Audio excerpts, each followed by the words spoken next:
And here we go. Tuesday, December 7th. Armani and Edwards, The Bottom Line. Woodward Sports Network. Brian Armani, Braylon Edwards, Stan Edwards. It is a Tuesday with Stan show. But Braylon Edwards, I must say to you, my friend, good afternoon. Oh, the Detroit Lions win one game, and now this man is coming in the Lions. Breaking out the Honolulu blue and silver. Once again, shout out to John Yu, Sports Pro Zone. Appreciate you guys. This is amazing. Hey, man, great night.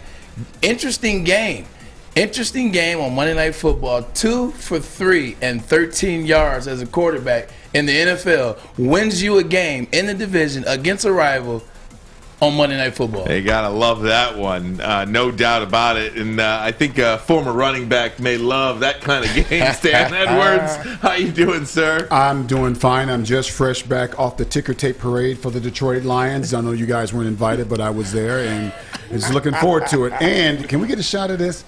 Okay. I love that. I love this matchup, man. We're going to talk plenty of Michigan, Georgia today. We're going to talk a lot about college football. We're going to talk a lot about the Detroit Lions, their big win, and I say huge win over the Minnesota Vikings on Sunday. But I want to start with the news of the day, and that is that Aiden Hutchinson has become a finalist for the Heisman Trophy. Man. Aiden Hutchinson, that is right. Hold on, Ryan. I don't want to cut you off. If I'm correct, somebody on this show, I could be wrong. Somebody on this show said something like that about 5, 6, 7 weeks ago. Aiden Hutchinson probably will be there. And whose picture is not up there? Oh, my goodness. I'll tell you, Michigan State Twitter lost their minds last night. Tom Mazaway, did they not? They certainly did. I got to be honest. I said it yesterday. I thought he earned a trip to New York at least. I mean, he was one of the leading candidates going in. We're talking about Kenneth Walker, K9. I think he should have went to New York along with the 4 finalists that were there. That's my thought. I'm not surprised he's not in New York, and I don't care. Let me share something with you. Real quick story is didn't have all of the games that you could see at any time. My senior year, Butch Woolfolk and I used to always read Sunday morning how well Marcus Allen did. And he was the leading candidate for the Heisman, and we're both saying, we're better than he is. I forget that. So they showed the Notre Dame and USC game replay that Sunday morning. Notre Dame and USC played every year. That particular game was played in South Bend. Marcus only had 120 yards. Notre Dame beat the crap out of them. But Marcus was hitting the backfield every play. He was dragging guys for 6 and 7 yards every play. He earned it. And after that game, I'm like, I get it. I see why this guy, when he had literally no blocking, was the Heisman Trophy candidate and the eventual Heisman Trophy winner. What I also saw is when Michigan State was getting their behinds handed to them in Columbus, I saw Kenneth Walker walking up and down the sideline. I said, he must have had a concussion.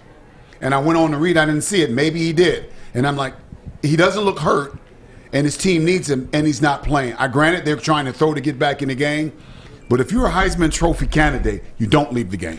That's not him. And Ryan. It's his coach. And Ryan, I'm sorry. Oh, go ahead, if he really wanted to get in the game, and if he'd have walked in the huddle and not even asked, they would have not have taken him out the game. They were not ready for that game, Stan. They were undressed from the get-go. We're talking about Kenneth Walker III. Are you a Heisman candidate? Are you the best player in college football or not? If you are, you get your butt back out there. Are you the leader of that team to what you're saying? I've been in games where, Lloyd had me on the bench. And I said, you know what? They need me in this particular play. They need me in this. When you're the guy for a team, to what Dad is saying, you can make that decision. You're not a sophomore. You're not a freshman. When you're a senior, when it's your last year, when you are the man, you can walk in the huddle. You can walk on the field. You can tell coach, I don't give a damn about what you're saying. I'm getting in that huddle. And what are they going to say? But to your point, Dad, and to what Ryan always said, what did you not do at Grosse Pointe South? I never came off the field. And there it is. Offense, defense, special teams. If there was a Heisman Trophy for 5 okay, don't go. All right. I won't go. I never came off the field, but the point is too, when you look at these Heisman Trophy presentations or the finalists, unless you have absolutely gaudy numbers, it becomes who's the best team and what are the biggest moments. In Michigan State's biggest moment against Ohio State, they got blitzed off the field and Kenneth Walker had 25 yards. Now, a lot of that maybe wasn't his fault, that they got down 21-0 within the first, 3-4 minutes of the game. But nonetheless, that's it. If you look at Aiden Hutchinson, what did he do in this team's biggest moment against Ohio State? 15 quarterback pressures. Most ever. 3 sacks. Most ever recorded. In modern stat history, most ever. And everybody's talking about, well, not everybody, because I believe he is as dominant for the Michigan Wolverines. Well, he doesn't have the gaudy sack numbers like maybe some others have had over the years. You know, stats don't tell the whole story all the time. No, they don't. Just look at, when we had your buddy on, Braylon, Marcus Ray. No, Marcus Ray. What did Marcus Ray talk about in terms of Charles Woodson? Yeah. Charles Woodson, nobody threw to Charles Woodson's side. So just because he didn't have, lead the nation in interceptions that year, he took half the field away without doing a thing, just being out there. So numbers don't tell the whole story. Game plans, whole offensive week-long game plans are trying to decide how to stop or get beyond or by Aiden Hutchinson. Two things. One, obviously this is the NFL, so it's different from college, but when you look at Darrelle Revis' numbers after his second year in the NFL, they're not gaudy numbers. You're wondering, how is he all pro? You're wondering, how did he make the Pro Bowl? He's got 1 interception, 2 interceptions. He has no stats, but what he also has, nobody catches passes on him. Richard Sherman had very similar numbers, very similar stats. To your point, they don't tell the whole story. And with Kenneth Walker, listen, he's a great back. He had a really good. He's a good back. Excuse me, not great. He's a good back. He had a good year, almost a great year, but it's a 1683. You didn't win the Big Ten. You got 18 touchdowns.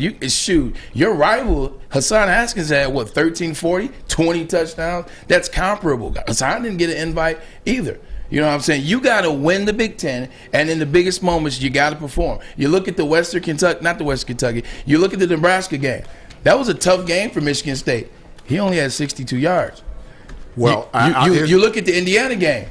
That was a tough game for Michigan State. He only had 82 yards. You got to hit it on the head every game if you want to win the Heisman. Look at Derrick Henry. Look at Melvin Gordon. Look at Bryce Young. Look at Christian McCaffrey. And the list. Look at Reggie Bush. If you want to get there as a running back, you got to do something great. And he didn't do something great. He did something really good, not great. What's their record? 10-2. What would their record be without him? You could do that on any team in the country. I'm just telling you. I know, but you could do that on any team in the country, Maz. Yeah, Maz. It's college football.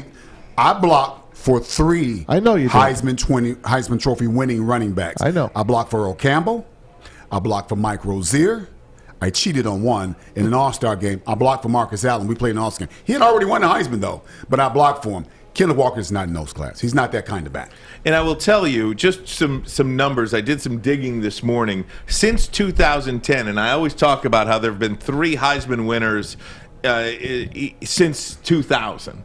All 3 players played in the national championship game. 2 won it. But even Reggie, Mark, Derrick Henry. Just even back to 2010, okay? Just in the last 10, 11 years here, because college football has changed a little bit.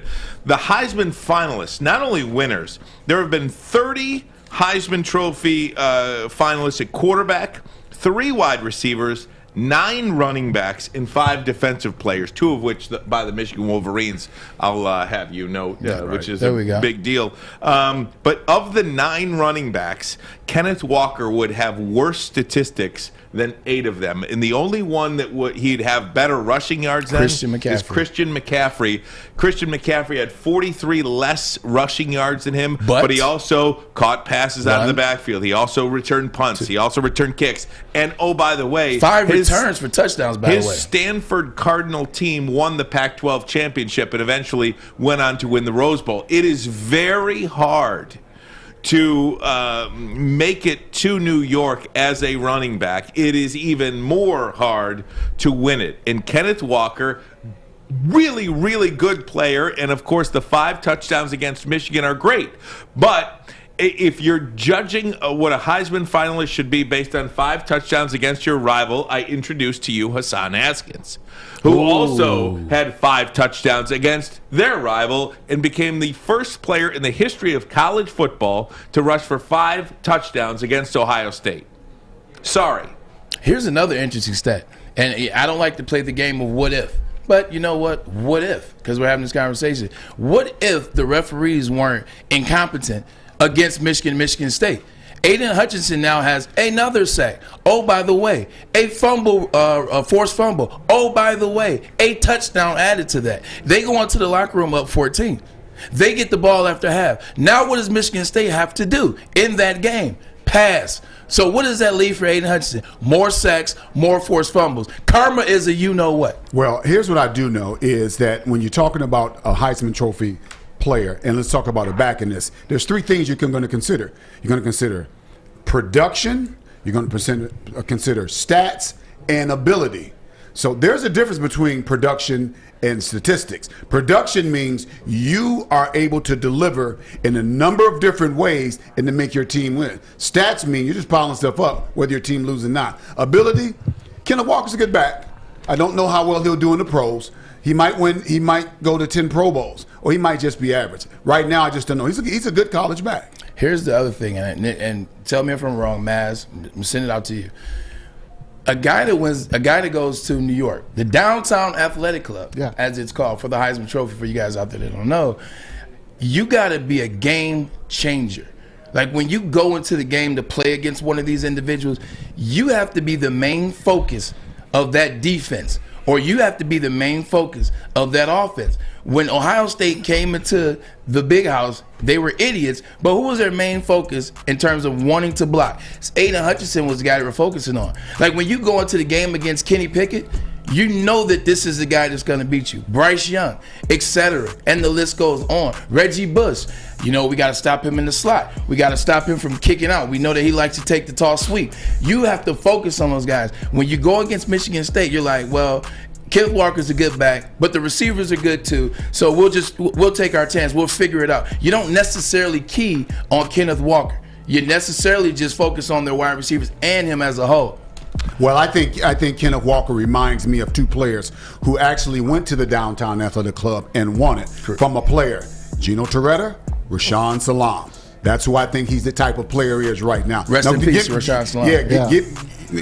Give him credit. Those guys won the Heisman, let alone obviously go there. He didn't go. But I just think because you have stats all the time don't mean you can play. Kenneth Walker, 4 games this year, he didn't have 100 yards, and twice, once against Northwestern, once against Rutgers, did he surpass 200 yards rushing in a game. Again, very good. To get an invite, you have to be special. And two of those games, they almost lost.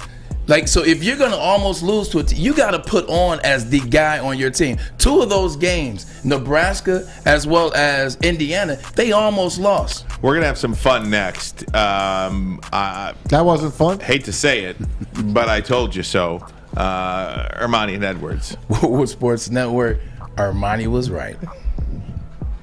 Fellas, football season is here. It's time to make your grooming experience easy like Sunday morning.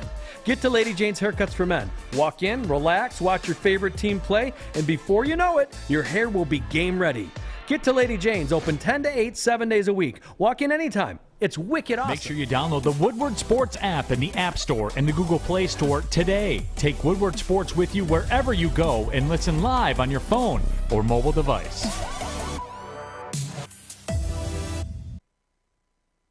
Hey, everybody, it's Maz from MyBookie.ag, MyBookie.com. It's our studio sponsor, of course, and where I put my sports wagers in.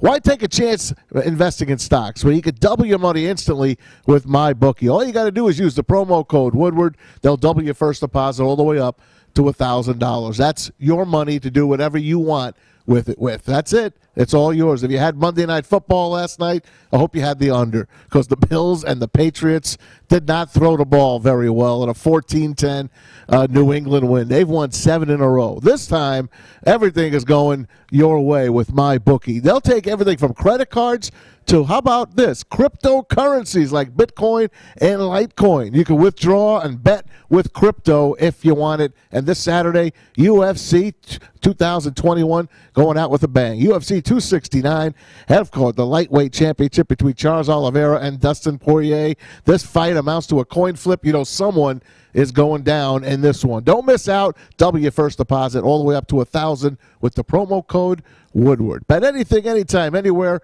with my bookie. If you have a problem gambling, please call the 1-800-270-7117.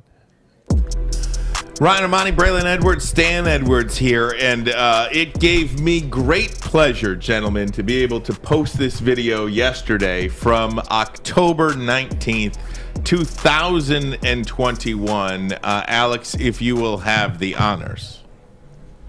I think when it's all said and done, Aiden Hutchinson will have more Heisman votes than Kenneth Walker. I think, and I'm not saying Aiden Hutchinson is going to win the Heisman Trophy. Right. But when it's all said and done, if you look at an unbeaten Michigan team or a one-loss Michigan team that is on the verge of a college football playoff, who's the best player on that team? It's Aiden Hutchinson. Yeah, he's the best player on Michigan team for sure. You know, this all is great with Kenneth Walker, and he's a great player. But there have been 3 running backs in the last 20 years to win the Heisman Trophy. 2 of those running backs won the national championship. They were on a national championship team. And one of those running backs lost in the national championship game. So, based on all of those factors, when it's all said and done, I think that Aiden Hutchinson will wind up with more Heisman Trophy votes than Kenneth Walker. And that's not far-fetched. And the reason why I say that is... Put that in your little video. It's Thank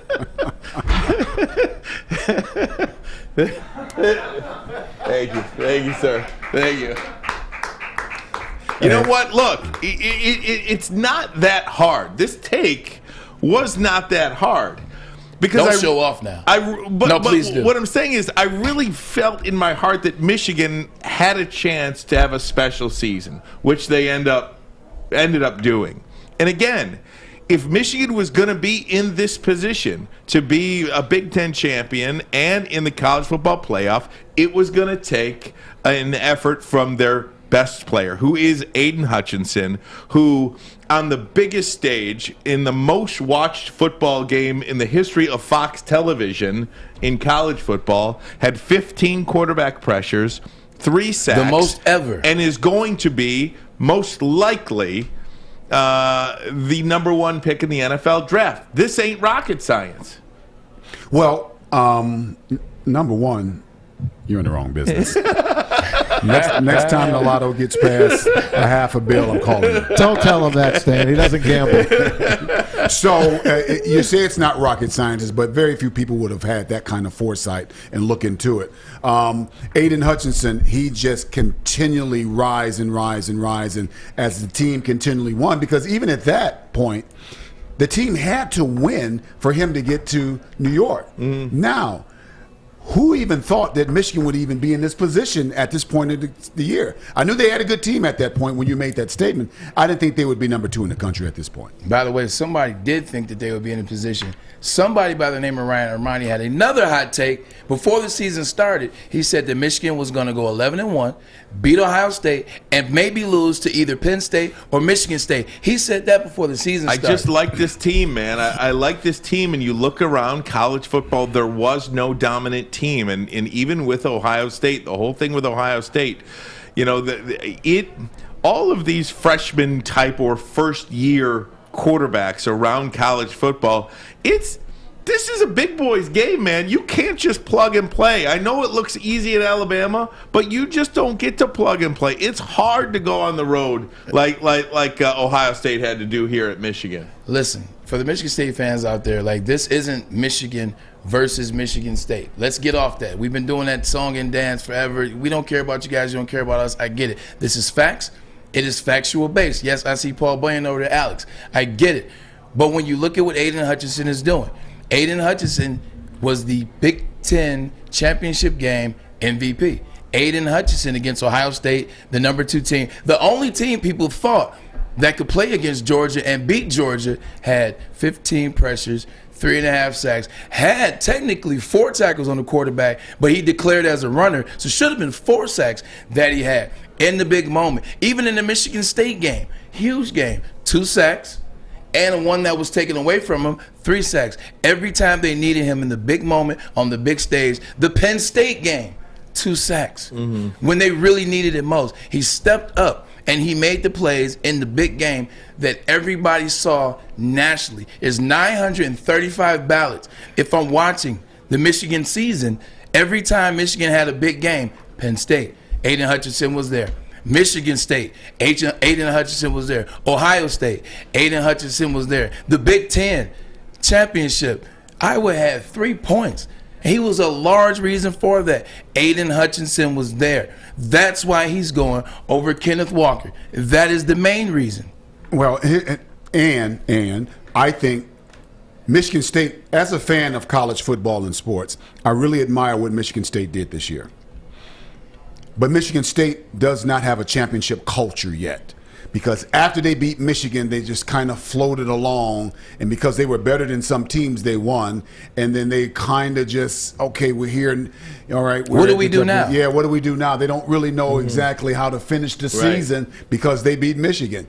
And I think that culture will change, and then Mel Tucker, in my opinion, is obviously the right guy to do that. But they're still trying to learn how to build a championship culture in East Lansing. Also, and last thing I'll say, is when you're trying to win the Heisman as an offensive player, especially a running back or a wide receiver, you have to have a coach that wants to feature you so that you do win the Heisman. Point. See, on defense, like, you go in there and you do what you do on defense. You don't have to feature me. I'm going to get to the quarterback. If I'm a DB, I'm going to get interception. If I'm a linebacker, I'm going to go out there and get 150 tackles, do what I got to do, Monte Teo, and get 5 interceptions.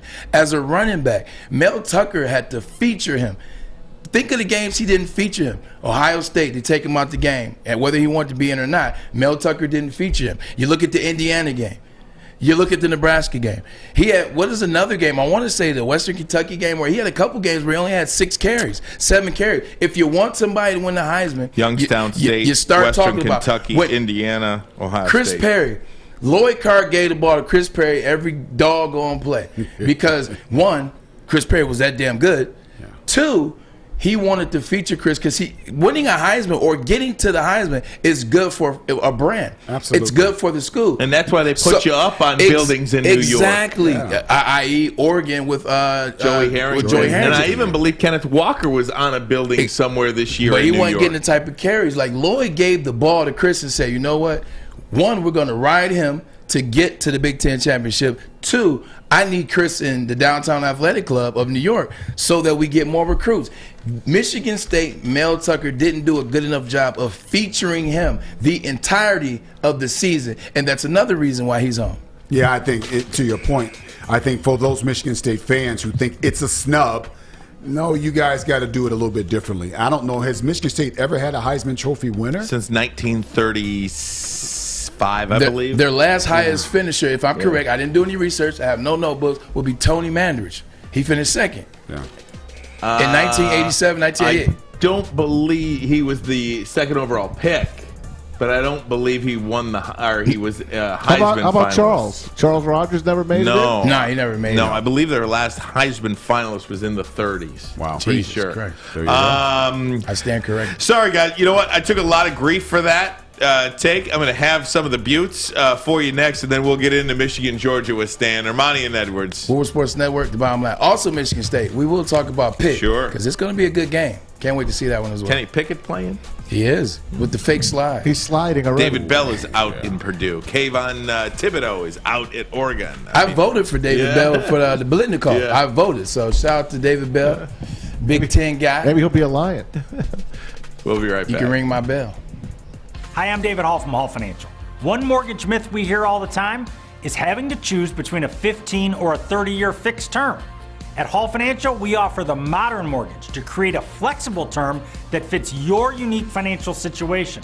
Our team of mortgage experts are available 7 days a week to review your goals and customize a solution for you. Get started today with a free 5-minute mortgage review at 866-CALL-HALL or chat with us online at callhallfirst.com. Opinions are like ear holes, and we're putting ours in yours. Well, that's not winning, Joique. It's Woodward Sports. Hey guys, you want to find out how you can make $77,000 just like your own career? Let me start that over. You want to find out how you can have a career making $77,000 right here, right now. Right now? Right now, Fish. Right now. Tell me, Braylon. Visit NorthwesternTech.com. The heating and cooling industry is always essential. It is always necessary. So visit NorthwesternTech.edu so you can find out how you can become a part of this, how you can make $77,000. I don't know about you. That doesn't sound like a job. Sounds like a career. Visit NorthwesternTech.edu. I just want to make one correction. I believe Michigan State has never had a Heisman winner. And, of course, this is not opening for me right now. Lorenzo White was, I think, one of the last guys that made it to New York. Finished third in 1987. Finished fourth in 87. Oh, okay. Tim Brown won it that year. Oh, TB. Don McPherson was in it. Gordon Lockbaum from Holy Cross. Tim Brown won the Heisman with 987 receiving yards. I know. That was a good year for him. But at the same time, kick returner, punt returner, and he won the national championship, and they beat Miami that year. So. Fish, give me some music for this one, because it is with great pleasure that I share some of these buttes, and I want to thank the crack staff here at Woodward Sports for finding some of these gems. Just throw them up. We'll read them for you on the heels of my take. I need to report a fatality, RIP, to me. That's from Joe. Braylon, let's continue on here. We'll keep going. The fatality should have been his profile picture, and that was Ben Roethlisberger. How can a person know so little about football, let alone regarding an in-state team that's well above his pure purview? Embarrassing stuff from me. Literally hadn't heard of the guy before the game on Saturday, but his meltdown was fun. Who's melting down now? I don't know, man. Keep going. These are great. Yeah. Those two are complete tools. Yep. If I invested as an advertiser, I would pull out of that show a complete embarrassment. Good Lord, man. This just keeps looking worse for you day by day. By the way, we appreciate Guardian Alarm and NorthwesternTech.edu. Stay out. Showing dead bodies on Twitter again. Oh my God, this is so great. This is after my Aiden Hutchinson. Your Here's October more. Heisman. Braylon and Ryan, if most of us looked this dumb in our daily jobs, we wouldn't have jobs. We don't need your respect or further comment, but as Spartans, we will continue to call out your dumb takes. You don't have our respect. Michigan State does. Come on, Waylon. Is this a real show? Seems like Is there only listener a guy named Stan? This is great. Stan the man. Stan, you a listener? Good job, Brad Kirkland. I mean, here, we keep going. It's an embarrassment to everyone who talks about sports, all of us, that RE, that's me, gets paid to do so.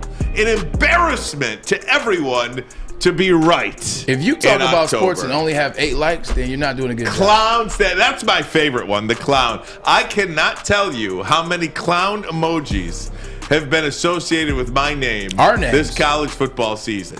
This is fantastic. And, oh, by the way, pretty much right on all of them. Yep. These Michigan takes aging horribly. How's it aging now, Eric Vincent? Boom. You guys are going to admit you were wrong or claim you were right about this, too. Hey, off the charts. We were right. I was right. This Keep it going. Keep it going. Look at all these. Good job, Keep Alex. it going. My goodness, Mass, these are great. My goodness. Sorry, I had to do that. That was just a beautiful thing. Alex, nice work. Aiden Hutchinson. Appreciate that, Alex. Thank you. And you know that was tough for Alex. Alex is Michigan State guy. So you really have to appreciate Alex for being, a part of that. This is the big thing. And this is what I told Ryan. Ryan's more so used to doing the variety over there at Fox, more so reporting live, it's factual is what you're reporting. This is more so do a little research, and it's opinionated based. So you take a lot of scrutiny. Whenever you're dealing sports, Maz and I talked about this, you deal with scrutiny. Tom Brady deals with scrutiny. Colin Cowherd deals with scrutiny. Bill Belichick, Nick Saban, Jim Harbaugh, Mel Tucker, and Kenneth Walker. The list goes on. You deal with scrutiny. But I told Ryan, I said, listen, do your research, do your homework. You have an opinion, say it, and move the hell forward. That's it. Move the hell forward. Don't care what people say, because not everybody's going to like your take. I get that pep talk once a week, though, because I need it. Yeah, not everybody's going to like your take. I get it every day. I do give it to him every day. What I always tell you, I said that. But at the end of the day, you say it, you believe it, you affirm it, you move on, and that damn it, you were right. I don't know. I got a little Kevin Durant in me too, so I don't make a whole lot Twitter of fingers. Yeah. People don't say much about me, but if you say the wrong thing, I got some smoke for you. I promise you, I do. There's a few folks around town that know that. Hey, your name came up at the lodge on Thursday night. Yeah, Did you know that? No. Yeah, the Killer Christmas. Hey, you stop. You stop over there. You cut it out. Oh, God. Guys, I want to transition to what's happening on the field, Michigan and Georgia. That line, Maz, is that going up now to 8? Is it Georgia? That's what it is. Georgia an 8-point favorite over Michigan. That's a farce. Stan, I'll come to you first. I like this Michigan team. The one concern I have about Michigan is I can't know this, and you guys as former players will know it way better than I would. I wish we could keep playing. Right. You never know. I mean, they're the hottest team in the country. I just want to keep playing. You never know how a team is going to react a month after their last game. Yeah, it is so hard to manage downtime. Do I give them too much time off? Do I overwork them, and when the game time comes, they're too sharp or they're a little bit worn out? Shot the Lloyd Carr. Yeah, it's masterful how you need to do that. Here's what Michigan has to do within the game is, Georgia is known, in most of the Southeast Conference anyway, at least the big boys, of having run-stopper defensive tackles. Those guys, Jordan Davis, they live in the backfield. They live in those gaps. We can't abandon the run because that's who we are. But Josh Gaddis has to have another masterful game plan to call. And if he does that, and when he calls those runs, we got to gash him. We got to make them pay. We got to be able to run the football. We've got to run the football smartly. The way he called the game against Iowa, in my opinion, was magnificent. Mm-hmm. Hassan Haskins didn't get the ball until almost the second series. He had so much other stuff going on. It was the third. And when people realized, you know what, we haven't really ran the ball yet. But we were still moving the ball. So we have to make sure we keep them off balance. But when we do run, we got to hurt them. Yeah, I agree. You look at what they did in the first series. Obviously, the first series was the touchdown to the flea flicker. Right. Was the first series. Amazing. And then the second series was Blake Corum with the run. Hassan Haskins really didn't get in until halfway through the third. And he really didn't get going until the start of the second half. Mm-hmm. Right. That's when they realized, you know what, I was trash. Like, we don't want to show too much for Georgia or Alabama, whoever the hell we're going to play. So let's just take our time. They relaxed in the second half and said, let's just do what we do. Michigan, this is the one thing that I'm nervous about. This is the one thing I think they have to do. You look at Tate Myre, and you've talked about this all year. You look at Tate Myre struggled in that first half. Like, it was a great game call by Josh Gaddis, and a lot of people were like, well, it's pedestrian, and it looks that way because Tate Myre missed a lot of throws that extend the drives. The guys were open. Players were there. He was missing guys. It was a great, masterful play call, like Dad said, in the first half, and then obviously in the fourth quarter. Will Jim Harbaugh be loyal to Cade, or can he pull the trigger like a Nick Saban did in the national championship game against Georgia? In the first half, Jalen Hurts struggled. That's right. Jalen Hurts struggled against Georgia in 2018, and Nick Saban said, man, I don't have time for this, you know what. And it was still a close game. Exactly. Had a conversation with Jalen at halftime, said, hey, we appreciate you. We're going to go in a different direction. They put Tua in there, and Tua Tagovailoa, who's won the last 5 games for the Miami Dolphins, as Maz pointed out yesterday, won them a national championship. Will Jim Harbaugh and Josh Gaddis be able to say, you know what, I don't want to go down 21 to zip to Georgia. Let me put J.J. McCarthy in the second quarter, or let me put him in the second half. That's the one thing I'm interested to see. Well, here's what's interesting about that, and I hate having this take because I haven't done quite my homework and realized the name of the backup quarterback for the Georgia Bulldogs. The backup quarterback is the starter now. Stetson Bennett, the fourth is the backup quarterback. Jake Fromm was the starter. Yeah. Exactly, and so who's going to go to if they get in trouble, which coach will go to their backup quarterback if needed first? Based on what I've understood, I've talked to a few Georgia. I had a couple of teammates of mine with the Detroit Lions who played for the Georgia Bulldogs. And what they've shared with me is Georgia alumni and faithful are not real crazy about Kirby Smart because they think Kirby Smart spends a lot of time trying to prove to the entire world his last name. Yeah, exactly. That he's the smartest guy in the room and he is every bit as good as Nick Saban, which means he's kind of stubborn. If he is that guy, I know we have a chance. He might be stubborn enough to not put in the right quarterback because he needs to prove a point. So I think if Cade struggles, I think Jim has no problem going to JJ at all. I really don't. And when you see what I was talking this morning, when you see what JJ did, I know you guys talked about that. The long touchdown run back that Blake Corum had. Stan. When JJ caught him, hold on, JJ wasn't in a full sprint trying to run the 40-yard dash. He was running. He was trying to stay in bounds. He was trying to position himself to get in to throw a block. And he was still passing Blake. Jay-Z he was still getting athlete, faster. man. I'm like, oh my God, that's a Justin Fields type of quarterback. He has a cannon, and this is a kid. We're getting away from it. That's a 1,000-yard rusher and 3,000-yard passer in the future. Sometime. I digress. We had an individual on this show, and I'm gonna let you go around. My apologies. We had an individual on this show, and he made a good point. He said, "Do you know how hard it is to sit on the sideline all game and then randomly be called in to do a play?" And on that play, you come in, drop a dime, and then come out, then come back in another 20 plays later and drop a dime or execute an RPO to the full extent of the way you're supposed to execute an RPO. J.J. McCarthy has one bad play this year, and we know what play that was. It's so hard. And it wasn't even his fault. And it wasn't. And it wasn't. It's so hard to come in there cold. You played that. I played that. It's hard to come in the game cold and be expected to do great. T.O. talks about this all the time. He's like, y'all want to throw me the ball all game? You want to take me out, put me in, and then come in. Oh, you want me to, 3rd and 20, throw me the ball? It's hard to come in cold. J.J. comes in cold all the time, and he always executes. That's tough to do. Without question. Now, I will say, too, and just to keep it fair here, Tate Myre, the one thing about this kid is he is unflappable.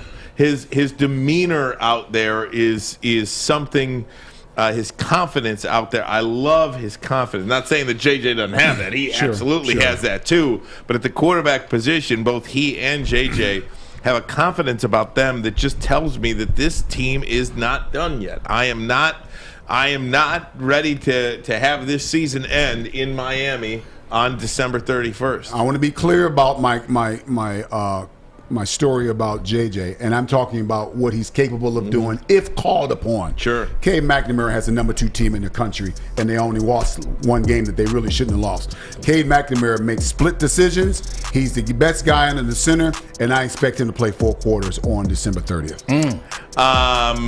One of the guys, the YT Sparty, talking about, or somebody said something about my deleted tweets, and these guys left their tweets up there. I deleted my tweets complaining about the officials against Michigan State, saying that I felt that Michigan was robbed in that game, and that if Aiden Hutchinson's touchdown would have stood, I believe that Michigan would have won the football game. That's what I deleted. I just wanted to clarify that. These guys don't miss a trick. No, they don't. They know everything you do. I didn't delete anything that I didn't believe in. Yeah. I just didn't want to. I was just tired of arguing with good old Sparty fans out there. All right. I mean, as you can see, they're still wrong and they're still coming at me.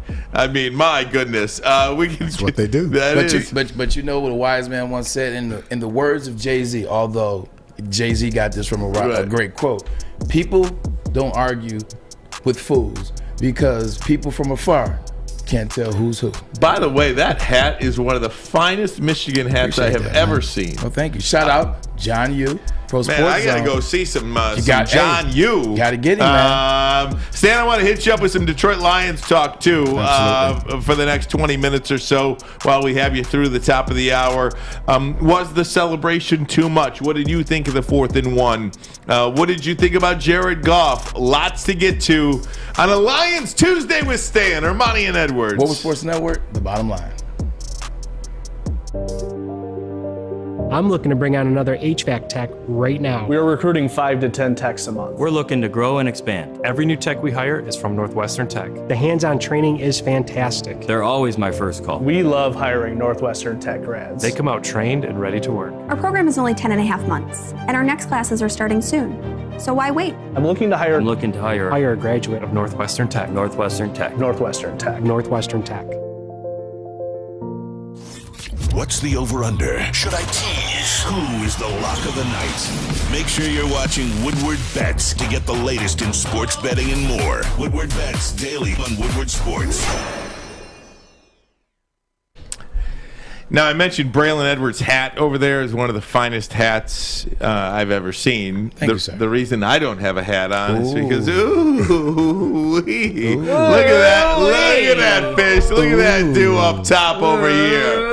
Sat down Lady with Jane special. That's right. It is a Lady Jane special. All you got to do is walk in, sign in, sit down at one of the many locations nationwide. That's right. We take this thing countrywide here at Lady Jane's. All across the country. All across the country. That's right, Fish. You want to look handsome and clean? You do so very easily, and you do so fit for a king. Very simple. Sit down. Sign up. That's it, Fish. Sit down, get a hot lather neck shave, get a shampoo. Ooh-wee is right. Open 10 to 8, 7 days a week. Lady Jane's, it's wicked awesome.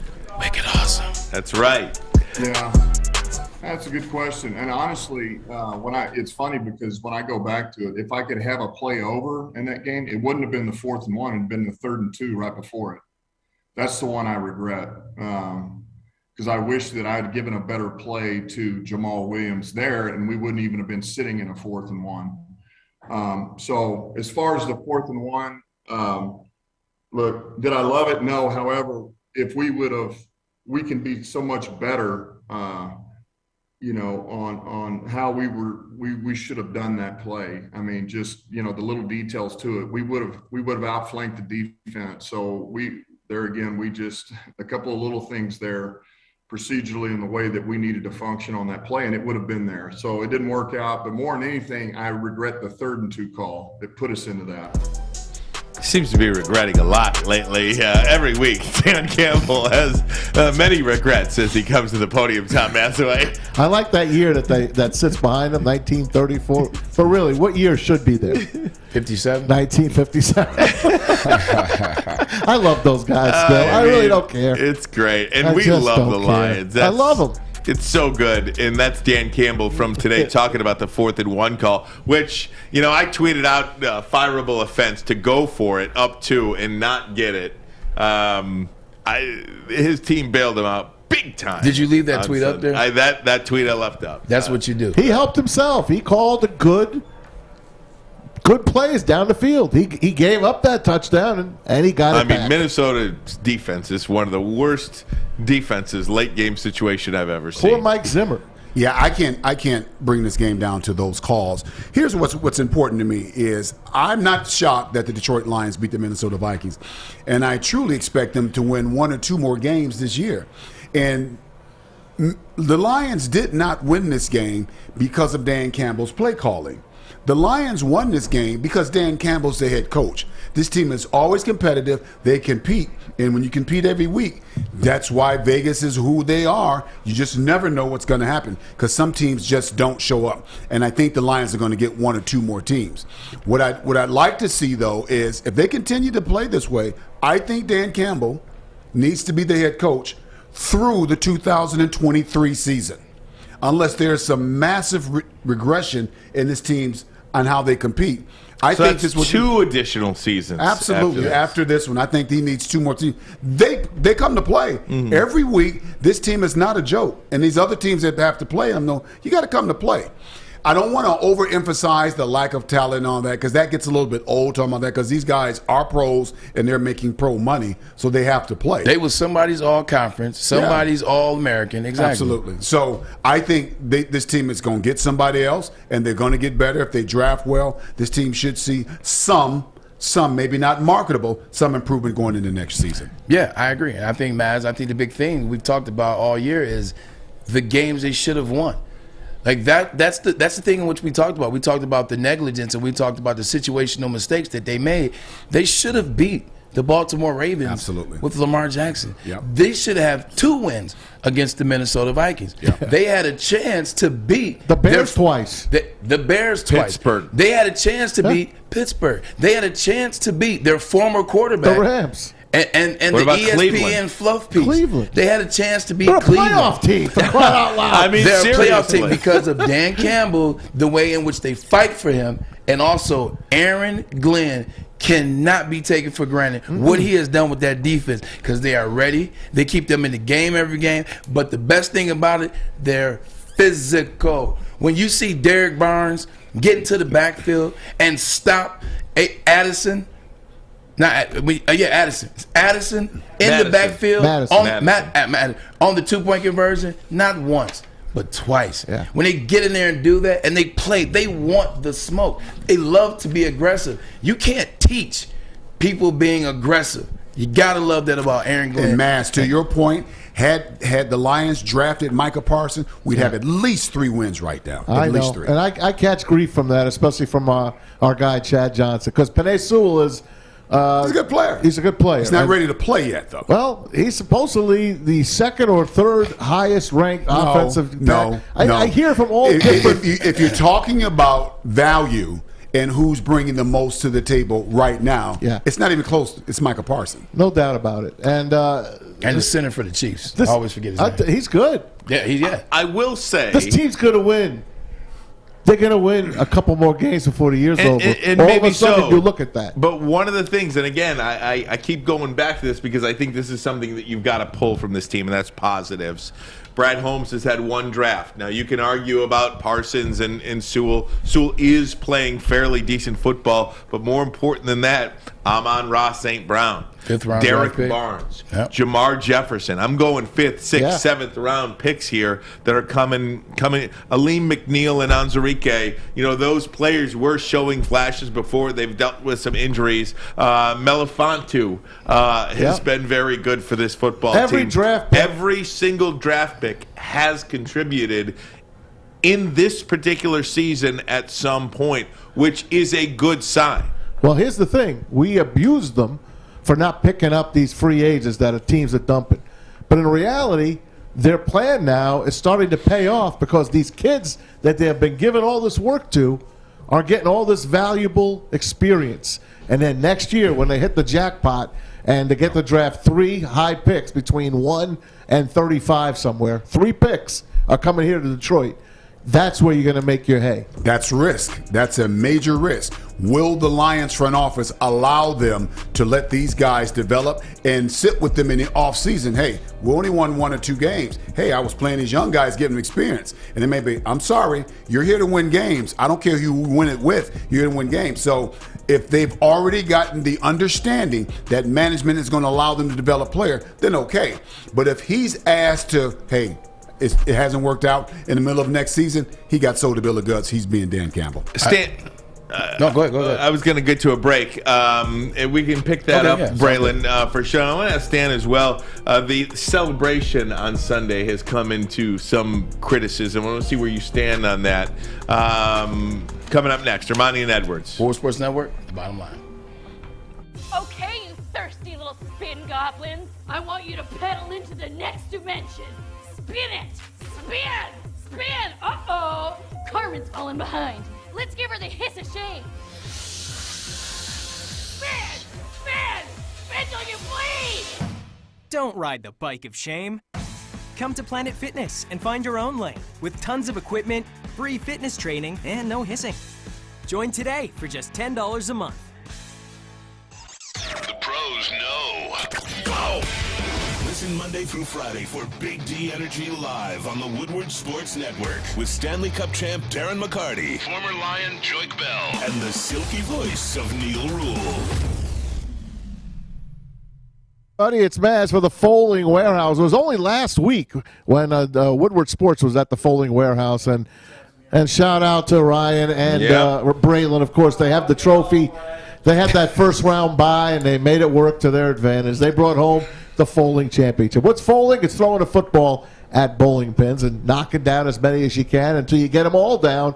And then the other team's got to set them all up. That's the best part about it. And don't forget, the great host and the inventor is Chris Hutt and his wife, Noni Hutt, at the Fulling Warehouse in Hamtramck. 2 ways to play: $10 unlimited open play or a private lane reservation. We also have over 100 beers, $2 mystery beer machine, and multiple full bars. You bring the food or have it delivered in. Make sure you get your foal on and tell them the fine people at Woodward Sports Center. Tell them Matt sent you. Go to foldingwarehouse.com for more info. The celebration, there it is right now if you're watching on YouTube. After the game, on the sidelines, in the locker room, this team celebrated essentially like they won the Super Bowl. And I'll admit, I talk out of both sides of my mouth when it comes to this because I really do feel good for these guys.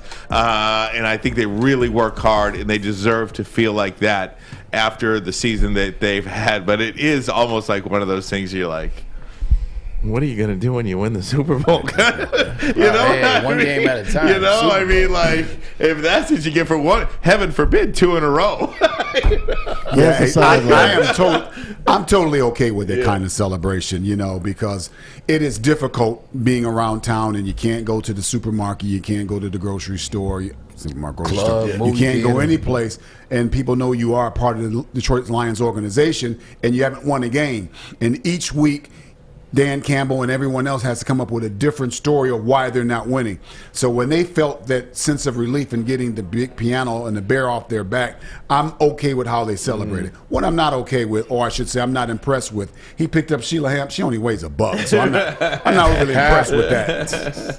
No, I agree with him 100%. Being in Cleveland, man, we lost our fair share of games, and it sucks. You're going out, and you're like, you're 2-4.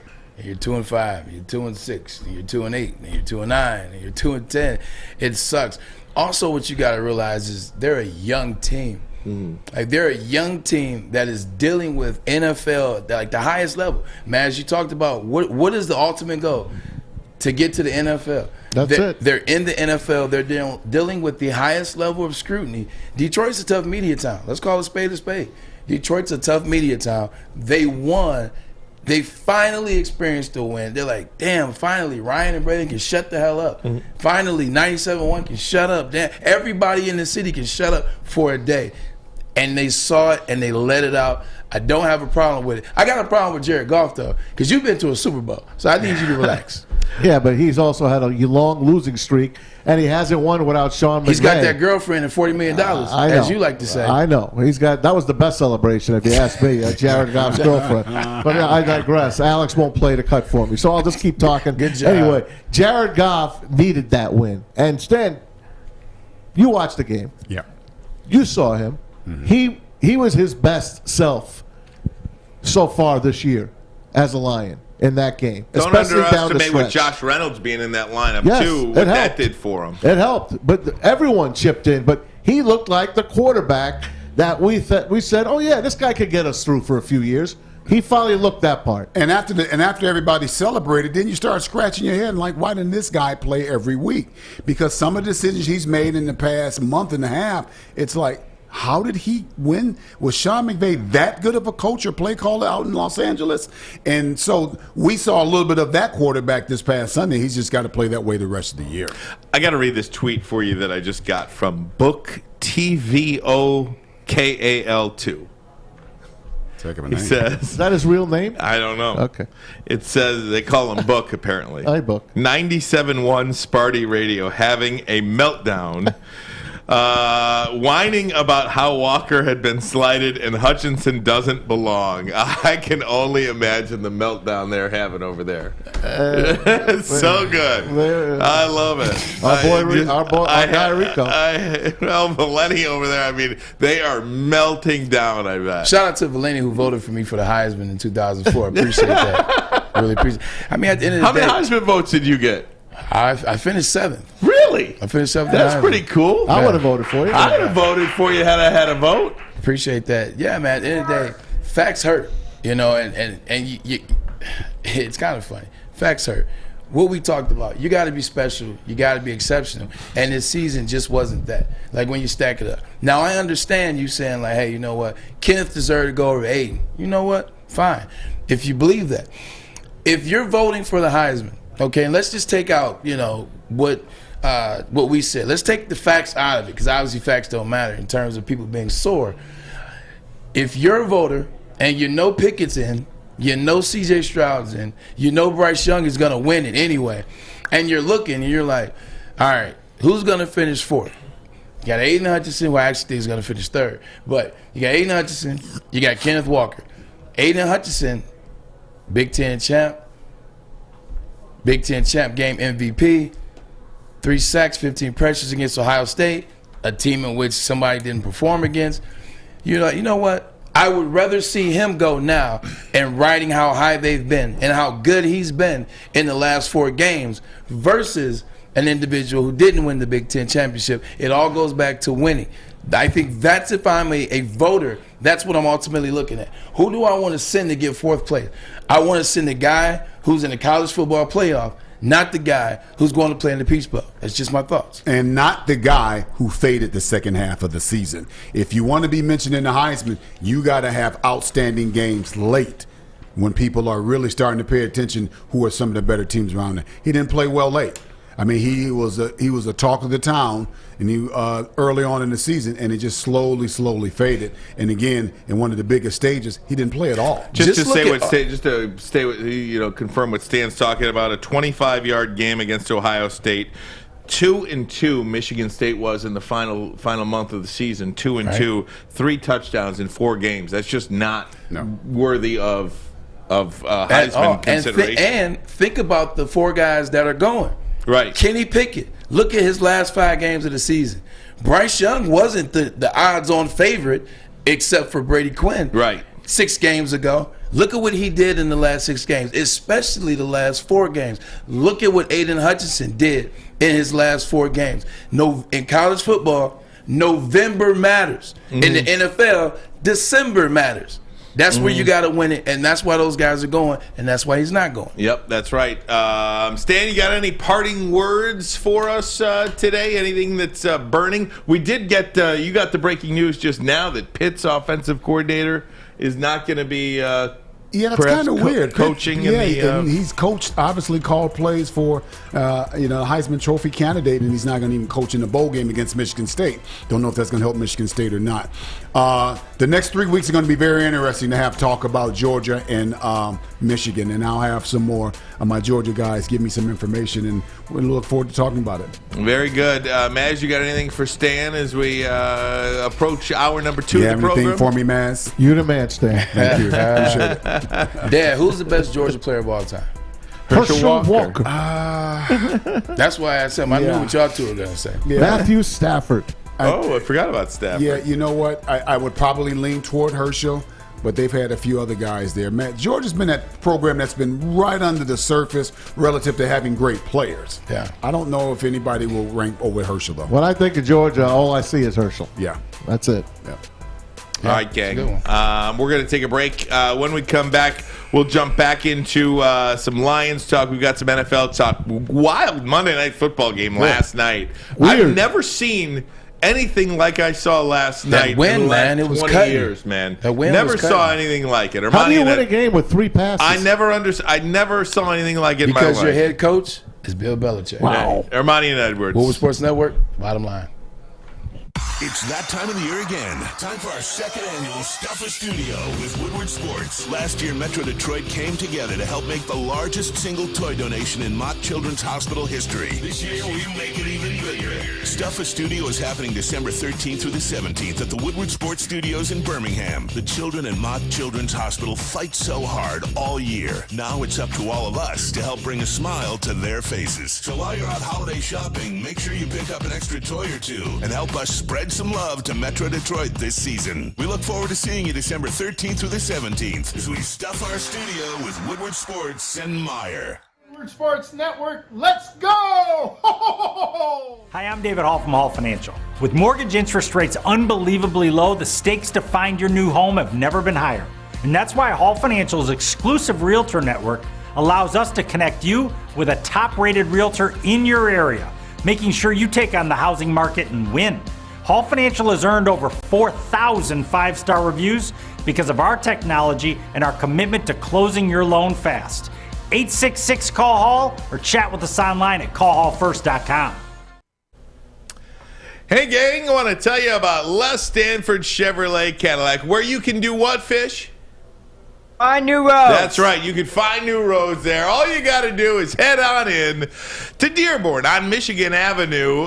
Don't worry about that chip shortage. They've got you covered. Absolutely. Got a ton of Blazers ready to drive off the lot. And you know what? On their pre-owned lot, any make, any model, they can get it for you. And maybe, you know what, you're coming up on your miles, you don't want to go over, or maybe you just could use some extra cash and you can get through the holiday season with one car or one less car in the family.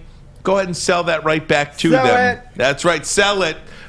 You walk in there, you say, here's the car. They'll give you some cash or a check. They'll probably give you a check. Kennedy's driving her new car now. Kennedy is driving her new car. They sell it back to them for you walk out with thousands. Doesn't matter whether you own the car or lease the car. That's right, because Les Stanford is your authorized lease return center. What are they, Alex? Authorized, baby. That's right. LesStanford.com. LesStanford.com. 313-565-6000. That's right. Stanford Chevrolet. Find new roads. That's right, baby. Find them. Is it LesStanford.com? LesStanford.com. All you do, hit 565. Wait, so what's the number again? 565-6000. You got it. I got. All right, cool.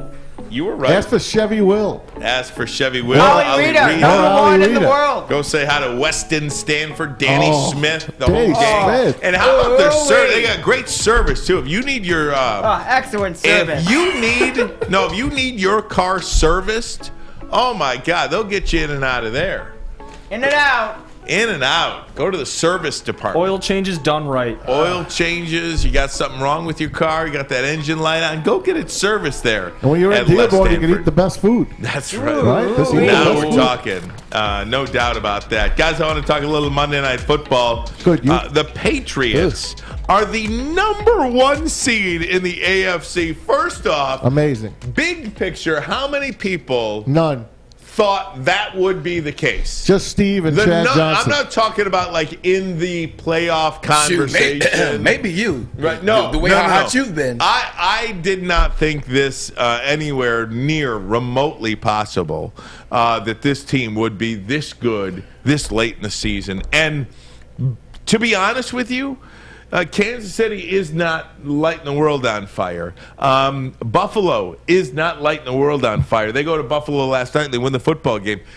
Is the New England Patriots the favorite right now? Are they the favorite? No. In the AFC? No. Maybe in the AFC.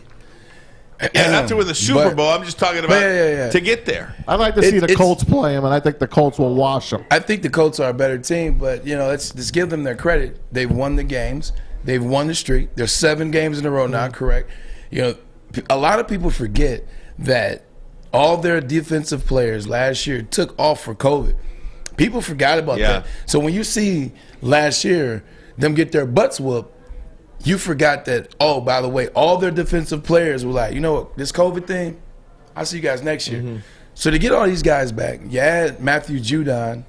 Oh, which is the best free agent signing in football 100%. This year. But you still have to take these New England Patriots with a grain of salt. And the reason why I say that, yesterday was the ugliest weather an NFL game has seen this season, okay? I'm not making excuses. I'm just telling like it is, okay? You look at their record, they played a lot of bums on their way to being 6-0. And when they finally play a good team and the Tennessee Titans, oh, by the way, the MVP candidate, Derrick Henry, is not playing. Ryan Tannehill is the same quarterback from the Dolphins when he does not have Derrick Henry. So you got to take it with a grain of salt. With that being said, it's still tough to win in the NFL. It's damn tough to win 2 in a row. It sure as hell is hard to win 7 in a row. They are the favorite.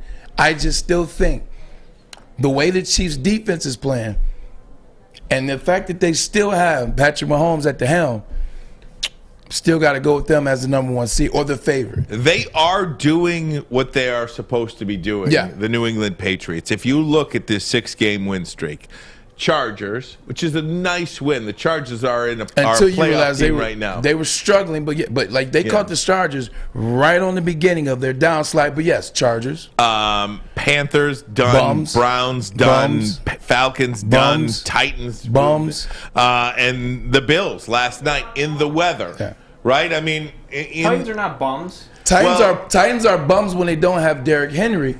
Because and they Ryan didn't have Julio Tannehill Jones or A.J. Brown in so that they game. were bums So in that game. I Is what I understand meant. what you're saying. You understand what I'm saying? They're not bums when they're all together. But the way in which they played them, they were bums at the time. That's more so what I went. We're going to see what they're made of too, and I think we are seeing what they're made of. I don't think you go on the road last night and know the Buffalo Bills know exactly what they were going to do every single play. Yeah. They were going to run the football every single play, and they're gashing them. I mean, Maz, you've been watching football a long time. Hell yeah. I cannot remember in the last 20 years, if ever, 25 years, a team throw 3 passes and win that football game. It doesn't happen. It doesn't never happen. happened. And he hits 2 out of 3, by the way. Not bad. That kid, he was the perfect. He fell to them. They didn't have to do anything. It's just, I don't know what to say about that franchise, but Fifth they just quarterback taken. They do everything the right way. That's all. They don't have a stud running back. They got 3-4 guys that they could plug in, and they just get the job done. The O-line just does a great job as well, and they got the mastermind on the sideline. And Bill Belichick taking the win, not like Marty Morningweg when he took it against the Bears in overtime. We all remember that. We'll take the wind. Remember that in overtime against the Bears way back when? Which can I go back to that? Wouldn't have been a bad decision if he actually did not accept the holding penalty and made them kick the ball into the wind, which was why he took that call in the first place. Yeah. One thing about the New England Patriots, I was actually writing something down for the end of the show. One thing about the New England Patriots, I played against them. I played in the NFC East. I played against them twice a year. I know this team. No one buys into a team, into the culture, into the system like players that play for the New England Patriots, players that play for Bill Belichick, players that are paid by Robert Kraft. They just buy in at a different level. Bill Belichick is able to get the most arrogant, the biggest stud, the biggest All-American, the biggest whatever. He is able to get them to buy in. Think about if Antonio Brown doesn't get in trouble 2 years ago, he would have been able to get Antonio Brown to buy in. And obviously that was Tom Brady as well. But he would have got Antonio Brown, Randy Moss to buy in. Something about that culture is just magnificent. They get these guys to buy in, and they are playing for each other. They are playing for the city of New England. They're playing for that Patriots brand. It is a different breed to play against. Those guys feel each other's paws, and they just love each other, and they love playing for Belichick, and they love playing for the city of New England, and they love the mystique that comes with New England. Shout out to Tom Brady for helping provide that mystique. But they just love it, man. It's hard to beat guys that buy in at that level. It's tough to beat a team that is all in, all in. Did you see the press conference after the game last night in Buffalo? No. Oh, man. This was cool. This was Micah Hyde and Jordan, what's his last name? Poyer. The two of them are sitting down. They're taking questions from the Buffalo media. This is 45 seconds. Get a listen to this. Take a look. If you can't hear the reporter, it's transcribed on the screen. Check this one out. This is Micah Hyde and Jordan Poyer last night from the Bills. It's been over 40 years since the team has won a game running that few times in a game. He's passing that few times. Is that embarrassing? I mean, what kind Boy, of question? What are we doing, bro? What kind of question is that? It's a question. The nation's going to be criticizing you, calling you. All right. I think we keep gave that. up 7 points. Yeah, 14 14 to 10. Is that the final score? We made stops when we had to. They had one big run. I mean, they got good backs. All right. They kept coming back to a couple runs. I mean, I don't know how you want us to answer that question. That's funny. Well, we'll remember that. This goes in this respect. It's all about respect. I come here every single week and I answer your questions truthfully, honestly. I appreciate you guys. Don't do that. Don't do that. In my day, players. That was the question. If you were not able to hear it, or if you're listening on the podcast and cannot read what's on the screen, was, they only threw 3 passes and they won the game. Is that embarrassing to you? And that is why those guys were like, come on. Are you serious? What are we doing here? Gave up 14 points, a 2-point conversion, a field goal, and a touchdown. Yeah. And they lost the game. Their field goal kicker couldn't make a field goal, so they couldn't go for a field goal to tie it or take the lead at the end of that game. Which ultimately cost them the game because they missed a field goal, missed like a 30-yarder. They're not going to go on 4th and 11. Right. They're going to kick the field goal to tie the game. Exactly. Had he done his job. Exactly. Yeah. No, that would have been a win because they would have been 14-13. Yep, there you go. That would have been 14-13. It's tough to be in these pressers, after you lose, especially when you struggle like the Buffalo Bills have in the past 4 or 5 games. You come in there week in and week out. You talk to these guys, Ryan. You talk to them on Monday. You talk to them on Wednesday. You talk to them on Thursday. You talk to them on Friday. Then you talk to them on Sunday after a win. It's hard to go in there after a lose. It's hard to go in there when you're on the skid and deal with the same scrutiny, the same questions. The way in which they handled that was very professional. Because even as Micah Hyde, I thought so too. Yeah, even as Micah Hyde is walking off the stage, he said, "Listen, I respect you guys. Don't do that. Don't do that. Because you guys were wrong. Sometimes certain individuals, you guys are in the media, you guys watch pressures, Fish, Alex, you see it. Sometimes you have individuals that just want to be that guy or that woman. They just want to be the one to push the button for no reason. They just want to do some BS for no reason. That was uncalled, especially when the defense played well, especially when it's not particularly their fault. So what? He only completed 2 passes. They still did what they were supposed to do for the most part. Media, sometimes they push those buttons, and I'm surprised he didn't say or do more because he really could have been offended and an asshole, excuse my French, but he didn't. He was polite. For the radio. He was respectful, and he walked out of there as a respectful player, respectful human being. Sometimes they do that, and it's just, it sucks. I've always broken up. Maz, I got to take a break. Can you hold your thought on that? I always do. I know you do. I can hold my mic. I can hold my thought. I've always broken up the media into. I've always broken up the quote unquote media into 4 or 5 different entities in regards to that with what we just saw in Buffalo last night, and I'll let you know what that is, and we'll get Maz's perspective as well because I shushed him to get to a break. Armani and Edwards. What was Sports Network? Bottom line. Fellas, football season is here. It's time to make your grooming experience easy like Sunday morning. Get to Lady Jane's Haircuts for Men. Walk in, relax, watch your favorite team play, and before you know it, your hair will be game ready. Get to Lady Jane's, open 10 to 8, 7 days a week. Walk in anytime. It's wicked awesome. Putting on a show here, and that's how you answer. We love our sports. We just wish they'd love us back. Detroit sports for Detroit sports fans. Woodward Sports. Shout out DJ Tom T, baby. Shout out DJ Tom T, man. Hey, how about GMAC Cash yesterday too? Was that great or what? Oh man, it was amazing, man. I had a chance to kind of follow his page, look at some of his stuff, look at some of his more serious rap songs, and okay, so what for the headphones, and some more his parody stuff. Great stuff, man. He actually does have skill. He actually is dope. And his parody stuff, it's really amazing. Absolutely. Maybe he and DJ Tommy T should get together. GMAC we got to get DJ Tom T in studio. He wants to get here and set up. We just got to figure out a way in which to do it. I know, right? Get him over here or something. Maybe he takes us to break, brings us back, something like that. Love it. Get Alex and Tom T working in unison. That would be great. DJ Tom T, what day you want to come, baby? We got you. Let us know. I've always broken up the media into a couple of different areas, and Maz, you would understand this as a longtime media guy, and Braylon as a former player as well. Look, as a TV guy, I used to go into those locker rooms and ask questions. Much different than asking questions if you're a beat reporter or a columnist.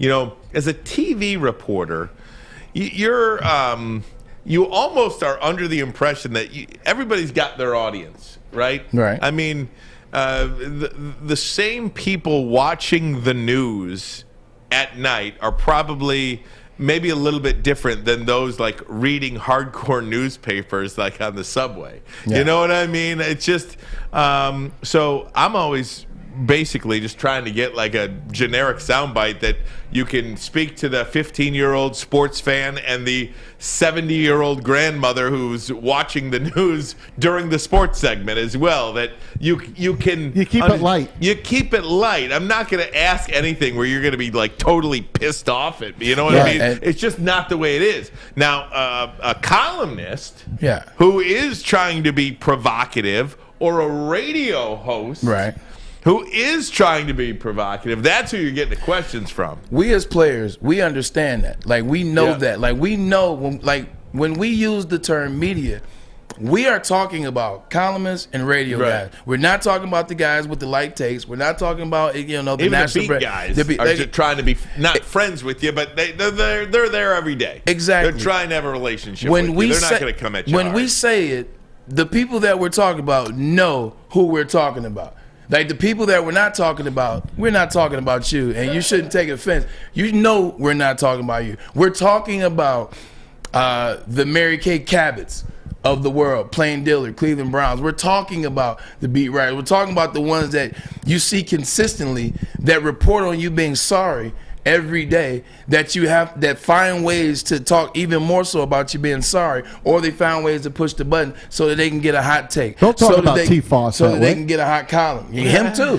Like T-Foss, like I'm sure there's a lot of Lions players, a lot of Pistons players over here, a lot of Red Wings and Tigers players that feel a certain way about T-Foss. Some like him, some hate him. But those are the individuals that you're talking about. Right. You know we're not talking about you guys. Yeah, I mean, I never asked a hard question in my life. All right. Right, Maz? What were you going to say before the break? I had one. I let it go. I lost my train of thought. You did? How you doing over there today? I'm doing all right, man. Yeah. I'm on the struggle bus today. Yeah, That's I know. all. Stan came in studio. You know that's his favorite day when Big Stan I comes. know. When Stan leaves, I kind of lose it a little. Right. Yeah, I'll be okay. Yeah, like a bullpen guy. You know, you I'm show okay. up, you're ready. I'll be ready to go. You're ready I'm always to go. ready. Yeah. I'll tell you this: the Bills, if they want to compete going forward, they better get that running game straight. Oh, Singletary's got They it. truly got to get that running game straight. You're not winning without a running game. That's why I favor the Packers to win the whole damn thing with A.J. Dillon and Aaron Jones. That's just the way I look at it. Leonard Fournette and Ronald Jones. Yeah. To me, those are the two best teams in the league. Where the NFC Rams are are And then out. the Rams Throw are the out. Rams out. Throw the Colts in there as well. The Colts are top three. And they got the physical- and they got the physical Patriots. There's your top four. I never thought about this because DeAndre Swift is a great player for the Lions. He's very good. respectively. He's not great yet. Very good. You understand what I'm trying. He's good. Until Not you even said very they good. had a chance to draft Jonathan Taylor. Yeah. Isn't that sickening? I mean, but that's why Bob Yeah. Quinn and Matt Patricia are not here any longer. Right. Right? I mean, because they screw up all these draft picks. Side note, Ryan, she says, Maz hates his chair and microphone. Laugh out loud. Thanks, Ryan. You do. I like my chair. My chair's comfy. Chair's good. You It's need okay. a footstool now. Yeah, I'll if be you fine. can get a foot, he'd be asleep. if you can get a footstool, Maz. No, I'm good. I mean, Give maybe him a foot stall and a coney dog. He'd be I asleep. can see Maz taking his shoes off, taking his socks off. They're almost off now. Getting the I dogs. think I got carpal tunnel holding the mic though. The carpal tunnel. What's the latest we gotta with that, get you Maz? those wireless What's the mics. latest with the mic situation? The mic situation. Are you ever going to get a mic stand? Do we know that? I or- don't know. Christmas is coming. Yeah. Christmas is coming. We're We gotta supposed get you a to wireless. be. We gotta get you a wireless mic. The ones Oh, you I hook love on. that. I Just like get you a that. wireless mic. You don't I even prefer need that, and you don't need the earpieces really, because I'm not wearing an earpiece right now because I No, dropped I it for need those my watching. earpiece because I want to hear what we're playing, all the videos and Oh, stuff. that's true. We are Just watch supposed them before the to show. be getting mics wired into the system right Thank you, down there Fish. by There you go, Maz on Fish. the I other like side that. of Good job by Maz. Look That's at great, that. Fish. Look at Fish getting good. So Fish I Daddy. don't have a estimate on that, but You- that is you the get me an plan. estimate. As far Damn as it. cost or time? Time. I think we got it approved. I'm like, we got the money. That's great stuff. All right, guys, enough fun out of you. I want to talk about the New Year's 6. What do you want to say, Alex? Do you have something to say? I just like the fun. Oh. I don't want it to stop. Okay, you want to keep talking fun? Shout out, speaking of fun, man, shout out to your boy. Broke his own record, by the way. 16 threes made. Oh, mama. Jesus I love Christ. Steph Curry. He's got 16 more to go to do what? No, he made 16 threes in the game last night. But he's got 16 more threes to hit until he. I don't know. No, he already broke Ray Allen's He's breaking record. his own records now. No, he broke Ray Allen's record. Yeah. Remember what they talked about? If it happens after 10 o'clock, guys, just consider me. Remember what they talked about Steph Curry 10 years ago? Oh, he'll never break the record. He's only doing 2.5. Nobody will come close. He's not even that good of a shooter. Man, you talk about it. What do you and me talk about? Oh, yeah. Sorry. I just want to say I wasn't crazy. 16 threes away from breaking Ray Allen's career record. There you go. I thought he broke it already. Warrior Steph Curry doesn't rule out hitting 16 threes in the next game to break Ray Allen's record. I thought he broke it already. So he didn't break it yet. I stand corrected. Maybe I want to add everybody's wrong once. I want to add the 4-point play. I want to add it. Once you're inside that logo on the left or right of the logo, even in center. Well, now you're talking Ice Cube. I want 4-point plays out there. Shout out to the big three. Shout out to the big three. I want the 4-point play. I think it's necessary. If you look at NBA, you look at college basketball, like the three-pointer, it wasn't always in. I think the three-pointer. ABA made it. The three-pointer came in, 83? Yeah, 84, they copied from the ABA. Exactly. Yeah. So the three-pointer wasn't a thing, became a thing, rightfully so. Because if not, look at Pistol Pete's record as LSU. Jesus Christ. But a 4-pointer, these guys are shooting bombs from way back there.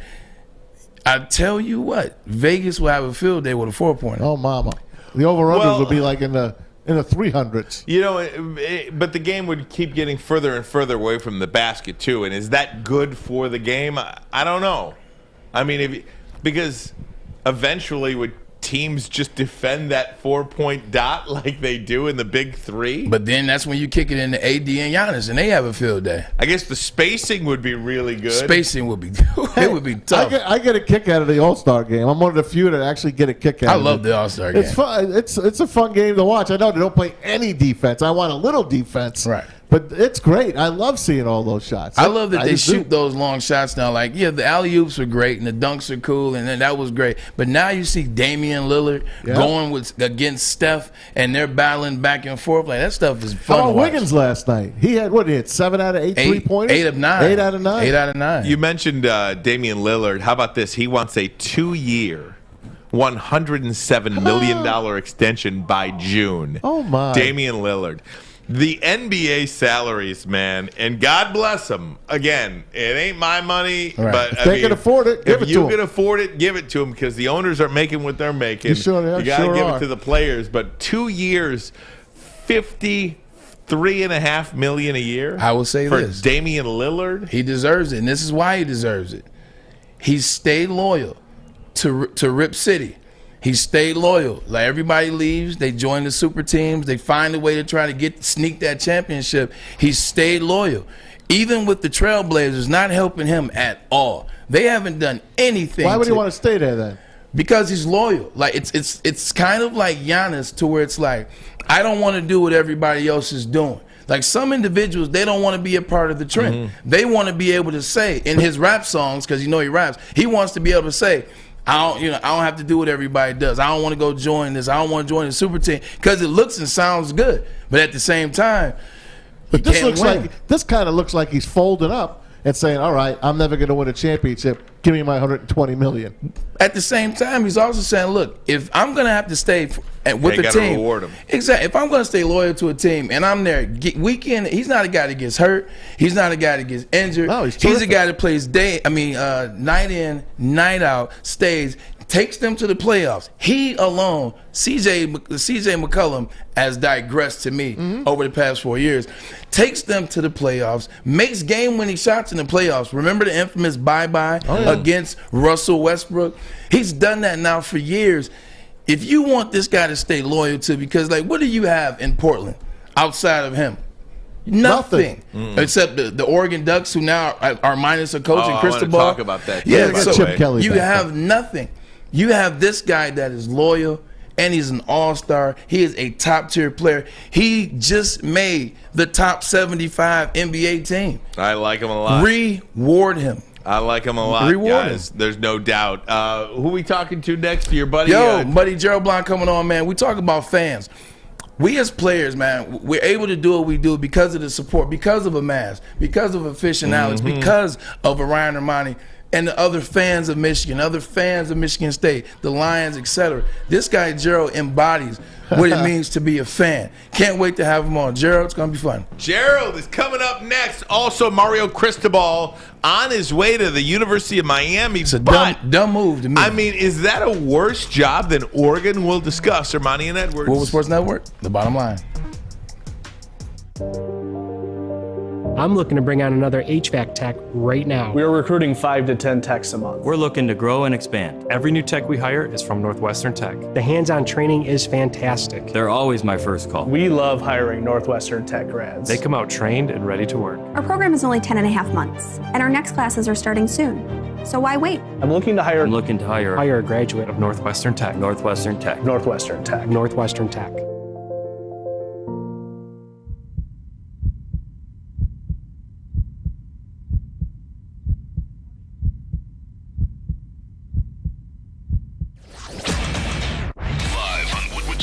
It's the Lions pregame show, covering everything you need to know for game day. Join Pros and Joes as we cover our hometown Detroit Lions. Trying to fix my earpiece. There it is. There it is. Gypsy vodka, man. Check this out. We'll talk about it every day. Love it. 50 formulas were tried and tested before they got it right. How many? 50. Whoa. Little David Robinson Come action on right now. there. Little 5-0 for you. Little 5-0 for you. 50 formulas tried and true, and they got it right. Gluten-free, corn distilled 6 times. Not 1, not 2, not 3, not 4. 6 times. Adam and Mike, they got one with this, man. If you go to your local neighborhood store, liquor store that is, ask about Gypsy Vodka, because guess what? It's there. They got it in stock. Amazing. Infused artesian spring water. Ooh-wee. There it is, Fish. I was waiting for it. This stuff is legit.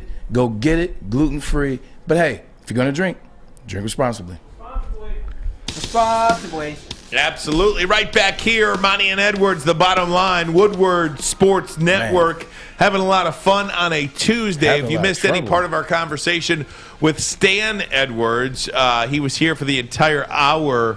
Number one, as he is each and every Tuesday, got his thoughts on Aiden Hutchinson over Kenneth Walker for the Heisman Trophy finalists. Got some thoughts on Georgia in there as well. Absolutely. J.J. McCarthy, K. McNamara. Lots. And, of course, the Detroit Lions and how he thinks that Dan Campbell should be the coach for at least 2 more full seasons for the Detroit Lions. But, Braylon, what do we got now?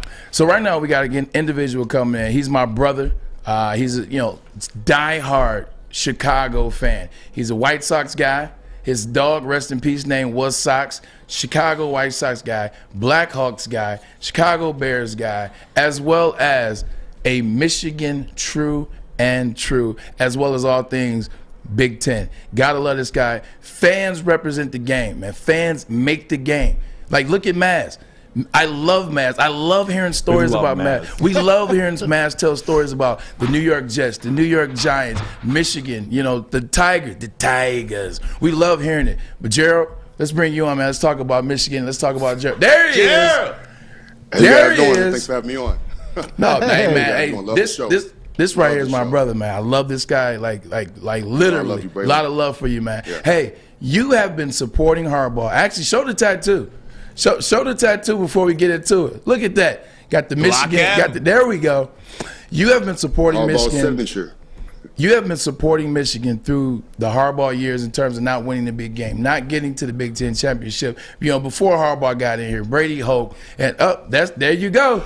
That was at the Ohio State game. That's Andrew Anthony. Shout out to Andrew Anthony, #1. Talk about what it meant at the Ohio State game as well as the Iowa game in Indianapolis where you and I hung out before the win. Well, the Ohio State game, we waited 10 years. Well, we say we waited 10 years, but I waited a lot longer than that because when we won in 2011, the Big Ten, the media, they still didn't give Michigan the credit because if you remember, Michigan was ranked number 15 at the time. Ohio State was not the Ohio State team that we see today. They were 6-6. We finished number 12. They finished unranked.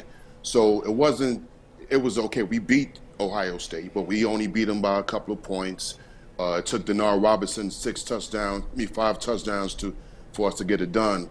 So this win against Ohio State meant so much because it brought us back to the the 2 versus 6 and from 2006 when the rivalry was like a rivalry. We say that, well, it's a rivalry, but it's not. Michigan versus Ohio State were rivals, but it wasn't a rivalry game, and Michigan needed to get this win for us to change the narrative. Talk about the energy in the stadium. Talk about the energy in the stands on that Ohio State game 2 weeks ago. Talk about what it felt like the whole game, the fans getting it going and knowing that Michigan was back, knowing that we were on the precipice of going to the Big Ten championship and also potentially the college football playoff and now the national championship. This was honestly the first time in years where I felt like Michigan fans felt we could truly beat Ohio State. Every week before the Ohio State game, we put hashtags beat Ohio, we say beat Ohio. But if you really look around Michigan, a lot of fans don't really believe that. They don't really believe that we can beat Ohio State. The fans believed. They believed that we can get it done. From the opening tip, you felt the energy. I felt the energy. The players felt the energy. Ohio State players felt the energy. And Michigan came to win, but it starts and finished with the players, but the fans had a lot to do with that win in Ann Arbor versus Ohio State. Gerald Blanc joins us, Michigan super fan. We appreciate him. Hanging with Braylon this past weekend, I guess, against those Iowa Hawkeyes in the Big Ten championship game. Gerald, do you forgive Jim Harbaugh for 7 not-so-good years up till now? No. 5. Not 6. so good. 6 not very good years. Do you forgive him? Jim Harbaugh is my brother. I love him to death. I have to say, I do. He had 3 10 wins in there. Just throw that out there. I think that Michigan fans, it took a little longer, but Michigan fans are impatient. Michigan fans are entitled. We see the Brady Hoke. We go back to Rich Rod. Rich Rod had 3 years. He only had 1 winning season, which was 7-6. Okay. We brought in Brady Hoke. Brady Hoke had a good first year, and it was Rich Rod's team. They gave Brady Hoke a couple of years, and they're bringing Jim Harbaugh. I get it. Big guy, Michigan man, big name. Love Jim Harbaugh, but not just players, fans expected Jim Harbaugh to come in and win a Big Ten championship right away. I felt that was a little bit unfair. I understand the frustration. I do. I really do. I understand the frustration. But Michigan fans need to be patient. They need to really believe that Harbaugh could get it done. It took a little longer than we expected, but I never, ever once thought that Jim Harbaugh was not the man for the job. Never once said that this man wasn't going to be the man for the future. And believe it or not, as frustrating as it is, I think a lot of Michigan fans owe Jim Harbaugh an apology. Because 2 weeks ago, it was fire Jim Harbaugh. Now, Michigan fans are, please, can I get a picture with you? Extension, $10 million. John, I want to ask you something more. Extension? Yeah, extension. I want to ask you something more on the lighter side. You're an individual that will find a way to go to wherever it is, however you got to do it. Talk about the process, because I know now, like, you went to Indianapolis. I saw you there. You went to that game. Like, now it's announced that we played Georgia. Talk about the process of getting tickets for, although I'm probably sure Michigan gives them to you, getting tickets for the playoff game. Put my business out there like that. getting my secrets out there. My apologies. Getting flights, getting travel, and then obviously the national championship is another possibility. Talk about the process of getting tickets, getting travel, and how that is. Is it hard? Is it easy? What's the process like? It depends. It depends. This situation might be a little bit harder, but it's one of those things that you have to be there. You have to be there. We go to all these games when Michigan is not really doing well, and now that they're on the come up, you don't want to be one of those guys that say, well, we've been with Michigan all these games, but the big game, I missed it. You just don't want to do it. I mean, like, there's so many Michigan fans that hit me up the past week and said they would have gave anything. They wish they would have been at the Ohio State game. And you don't want to be on the outside looking in. I understand that sometimes things can be a little bit expensive. Things can be kind of out of our control. But if you got to do every and anything you can to get to those big games, because, for instance, that Ohio State game, I guarantee you we're going to be talking about that in 20 years from now. That moment ain't ever happening again. Yeah. We'll beat Ohio State again, but that moment, that won't ever happen again. That was iconic. It's not going to happen again. The last time we won, we won the Big Ten. You know, we had, of course, the great one. Braylon Edwards was the MVP. You think about those moments. You know, you think about when are we going to get it done again? And Michigan fans, yeah, I'll say it again. You know, a little spoiled, a little untitled, but I think after the woes we've had the last couple of years, they realize that some of these moments you're not going to get back. That moment that we had at Ohio State versus Ohio State last week, 2 weeks ago, you're not going to get that back. And I'll be the first to admit, you know, I'm sitting there having a good time. I enjoyed the win. Obviously, I stormed the field. I hopped over. I was in the front row. And, you know, I was a little embarrassed, but I just sat there at no field. I just cried. Hey, Gerald. I that moment, man, you're not going to get that back. Gerald, let me ask you, you know, I love that you love Michigan as much as you do. Like, that warms my heart. I love it when people are fans of anything. Right? Yeah, that's real. I mean, to be honest with you, that have such an interest in anything. Where did that come from? Did you have a player? Was there one player? Was it the helmets? Was it a trip to Ann Arbor? What was it that made you a fan of the Michigan Wolverines to this extent? Okay, the truth is it started early. It started early from watching Harbaugh back when he was playing. I was a little kid. But what really started to resonate was, believe it or not, it wasn't even football. It was basketball. You know, it was a 6'9" skinny kid, left-handed, to play for the 5'5", Jalen Rose. Yes, sir. That's awesome. But it was the you know, the basketball players, and everybody was saying, okay, how great Chris Webber was. I was like, no, this guy, this is a heart and soul. This cocky kid. And I said, wow, okay, you know what? Let me follow the team. Southwest High School, Detroit. You know, obviously, you know, big fan of Glenn Rice. Shout out to Glenn Rice. Love him too. But it was really, really, really Jalen Rose that really just stuck with me. And then with the football teams, of course, you know, you had Brady. You know, you had guys like David Terrell, who I'm, you know, love. Oh, that's my guy. That's my guy. That's my brother right there. I love him to death. A-Train.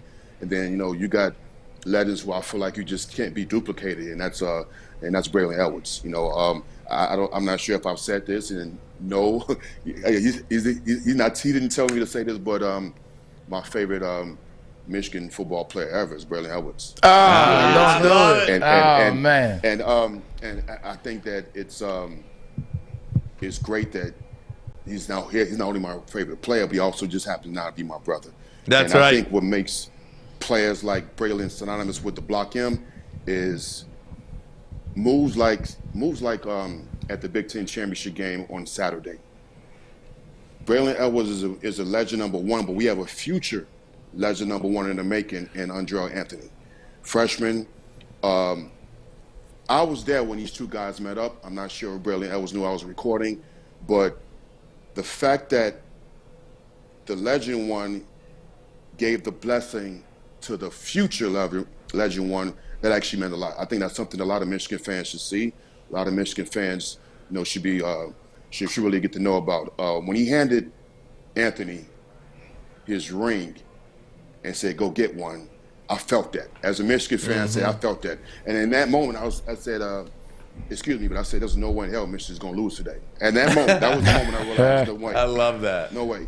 And I get it. You know, I get it. He had one catch, 6 yards, but hey, man, it was a hell of a catch. Yeah, he did what he had to do for his team on that day, and that's why this team is in the championship, in the playoff, because they have a guys all over the field that can beat you when called upon. Gerald, thanks so much. Best of luck down there in Miami. Have some fun down there for the Michigan Wolverines. Super fan, absolutely. We love having you. Love you, man. I hit you after the show. I hate you episodes. All right, I love you. Let's go, Blanc. Guys, we're going to take a break. Come right back. We've got a little bit of breaking coaching news. Got some good news in college football, and we'll get to some other coaching news in college football. Armani and Edwards. Full Sports Network, the bottom line.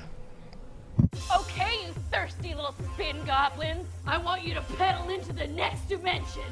Spin it. Spin. Uh-oh. Carmen's falling behind. Let's give her the hiss of shame. Spin till you bleed! Don't ride the bike of shame. Come to Planet Fitness and find your own lane with tons of equipment, free fitness training, and no hissing. Join today for just $10 a month. You want commercials? The other guys have those. You want great sports takes? Touchdown! What a play! Woodward Sports has those. Detroit's new sports outlet, the Woodward Sports Network. Sorry. Uh-oh. I thought I said Guardian. But no, that's my fault. I didn't say it loud enough. But I would like to do Guardian Alarm if I could, because I've got it in my hand right now and I'm ready to stay out. Let's do it. Okay, don't everybody just want to just scream stay out. I'm ready. Yeah, we do want to do it. Gang, everybody knows that a good defense beats a good offense, and that's why championships are won. Don't you want to throw that black and yellow sign out in front of your house that says stay out? Of course you do. Guardian Alarm, your local security experts for over 90 years. They have 24/7 local monitoring. They also have convenient features, let you check in on your home, control your lights, your temperatures, detect smoke, carbon monoxide. It will even let you lock and unlock your doors. Oh, that's so nice. Isn't it so nice? And very convenient, too. Also very convenient is the phone number to call. And that doesn't cost you anything. Just have a phone call conversation with How'd them. they get this phone number, man? That's well, a perfect number. Let me tell you what the phone number is. Are you ready? It is 1-800-STAY-OUT. That number again, 1-800-STAY-OUT. Get out of here. Hey, stay out. Hey, you. Find new Get the roads. hell out of here. Get out of here. Find new roads. Stay out. Wicked awesome. Wicked awesome. No chip shortage here. 50 Gypsy vodka. different infusions. Bet responsibly. Henry Ford Health Systems. I will tell you this much. If you advertise on this show, oh, you're going to get love. You will. There isn't a place that you get more love than here at Woodward Sports Network. We make it personal. Period. Yeah, we make it personal. It's personal. Period. Responsibly. That's right.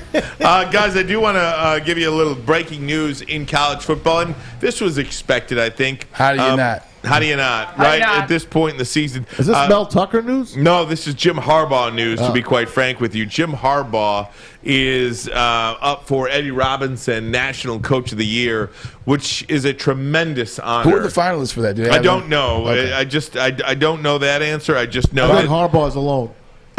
He deserves it. Probably him and Luke Fickell, if I'm being honest. Yeah, Luke's good. Yeah, Luke Fickell would be a good choice. I don't know who the others are, but Jim Harbaugh, a finalist for the Eddie Robinson Coach of the Year. Not only that, but his assistants are getting some notice as well. Josh Gaddis, the Michigan offensive coordinator, is a Broyles Award finalist. He won it. Oh, he won it. He won it. Yeah, he won. won. He is the winner of the Broyles Award, which is given to the assistant coach of the Best assistant coach of the best year. assistant coach. Typically defensive coordinator, offensive coordinator. There you go. So there you go. How about that?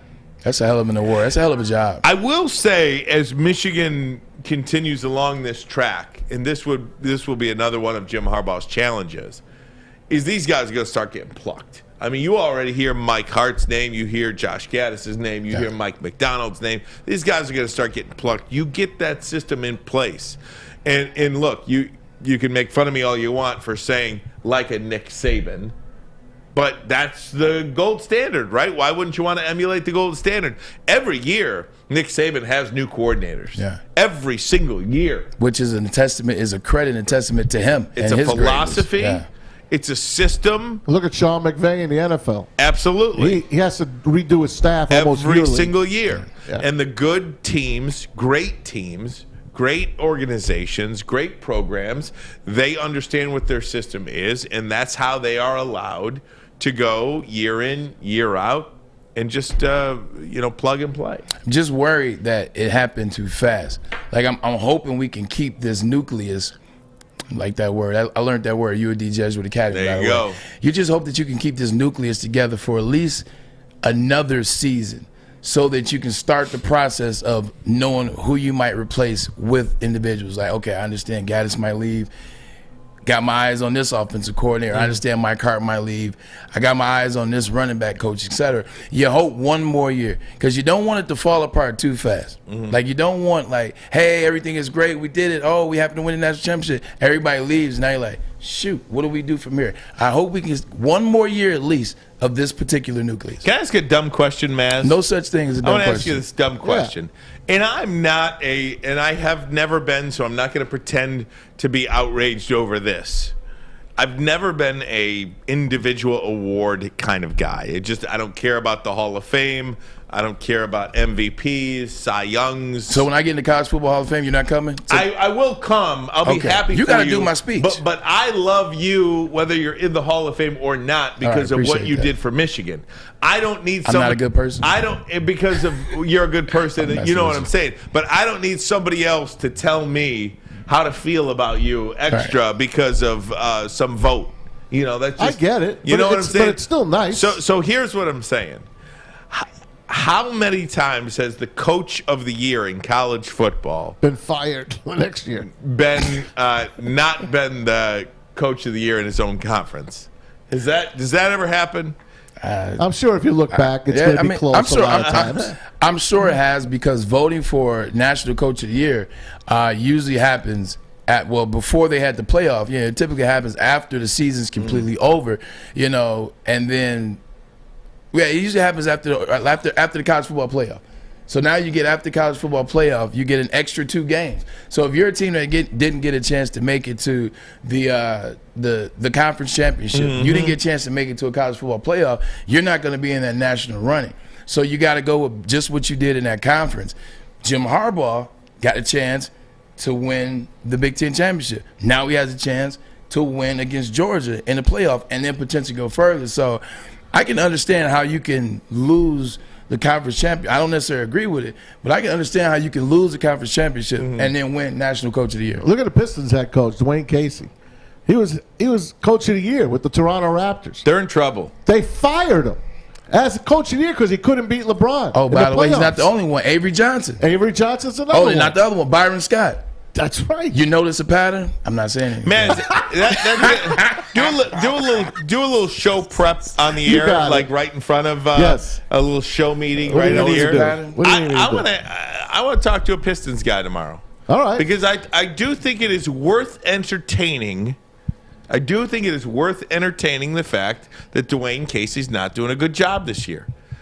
They blew, an 18-point lead? I love Dwayne Casey. Look, they lost to the Thunder. Team that lost by 73 points. They were up by 18 points last night at home. That's their second time losing an 18-point lead. The Lakers. And ended up losing by double digits.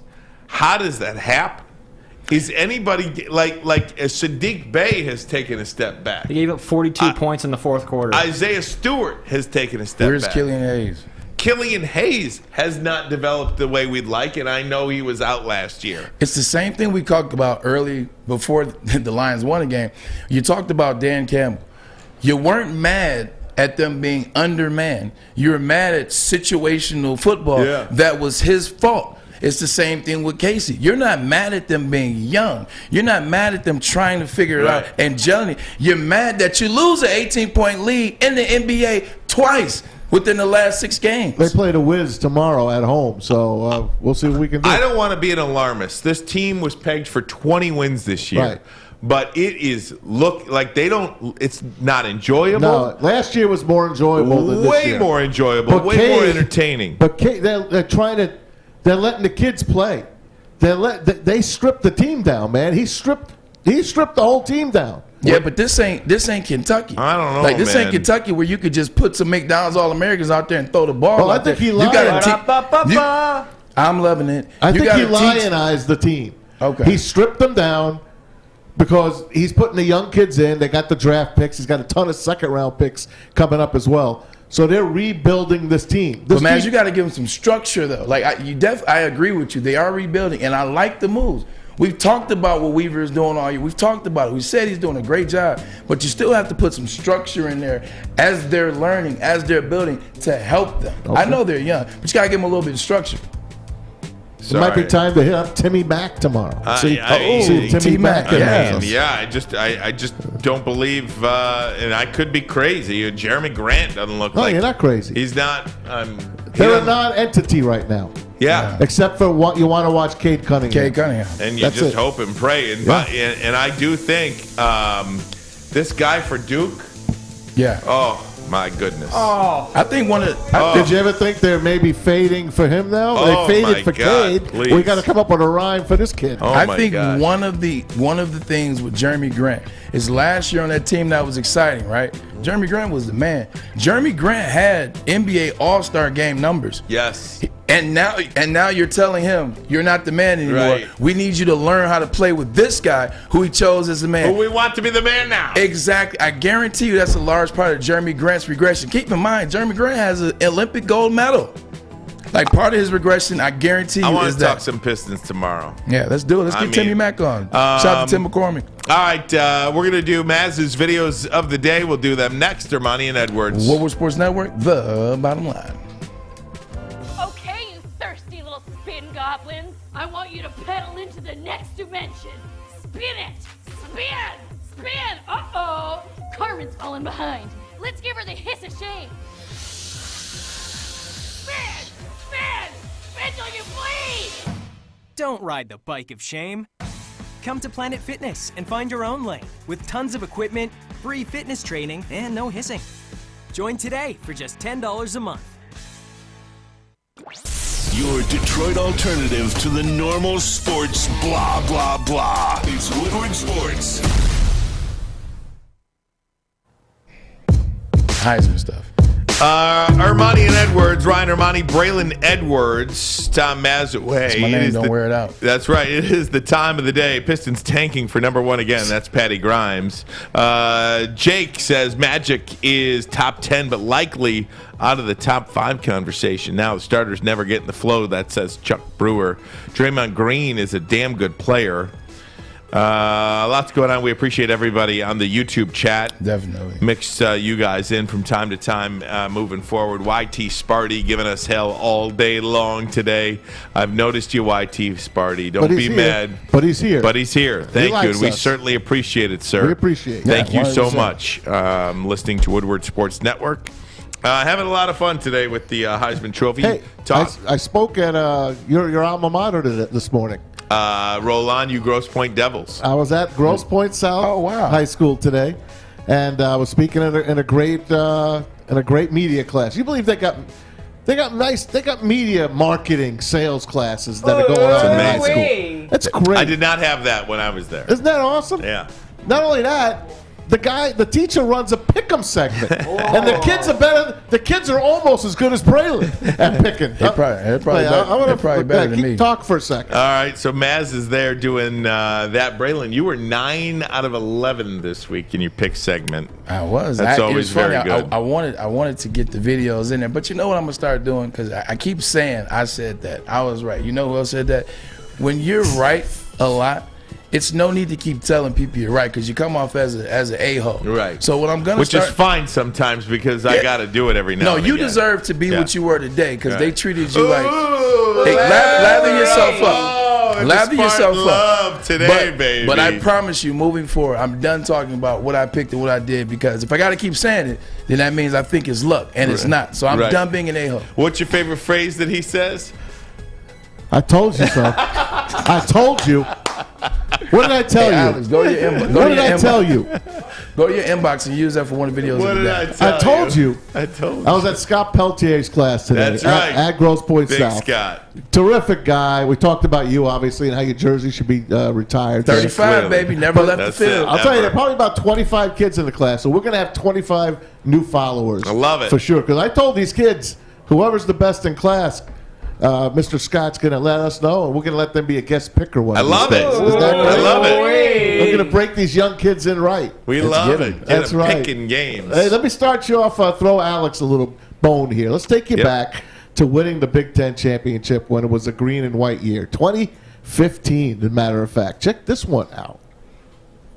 L.J. Scott, the deep man. L.J. Scott running right.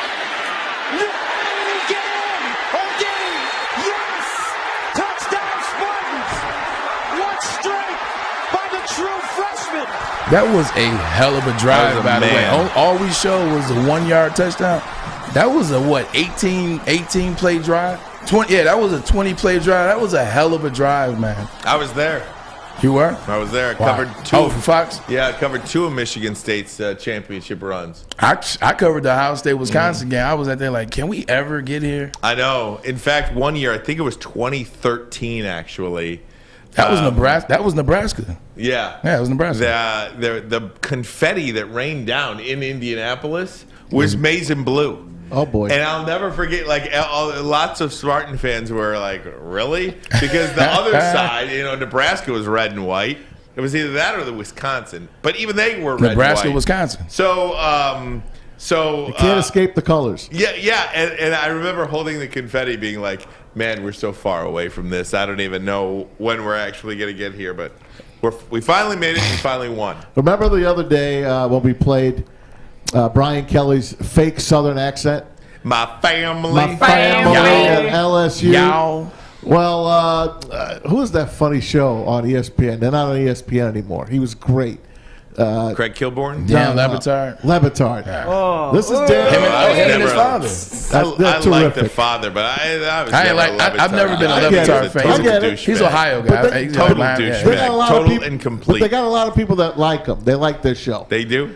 Well, the Levitard people like their show. Okay. Anyway, he puts I'm sure they do. He puts this video out of Mario Cristobal, who is now the head coach of Miami. Okay, and he said this is what it would be like if Brian Kelly got the job at Miami. Sí, perfectamente bien, pero quiero que sepa que en mi tiempo en Oregón no había muchas oportunidades para hablar español, así que si se me va una palabra y más tarde un disparate y más tarde hoy mi mamá agarra un zapato y me lo tira a la cabeza, pues me perdona. I think I heard cerveza in there. I heard beer. So that's what he said. Brian Kelly. That would be Brian Kelly if he took the job at University of Miami. So you got to give him his props, right? My family. My family. Yeah, family. One individual actually is Latin American. The other individual is Tigers. from Massachusetts. Go Tigers. Here's a couple of players for you. One guy on his way out of the NFL. The other guy just getting started. NFL. Big Ben Roethlisberger, kind of giving the love off. Speaking of total incomplete. To Lamar Jackson the other day. I had to play against him for 5 years. I hate it. And when he beat me. When he Your beat mics me, are on. we're on. When he beat me in the AFC Championship, it was the worst individual to lose to. I was freaking insane mad that I lost to that guy. Ben. So, I didn't mad losing to Steelers. It was him. Yeah. I was mad I lost. Well, to. on Sunday when the Ravens went for 2 in the win and they didn't get it, the Steelers beat them to hang in the playoffs. I forgot I was on, by the way. That's funny. That's okay. It works out good this way. Anyway, so Ben Roethlisberger kind of congratulated, not kind of, but he gave the love to Lamar Jackson. Check it out.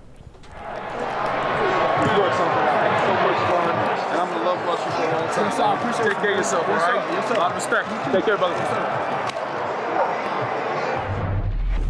Do like that. Yeah. I do like that an awful lot.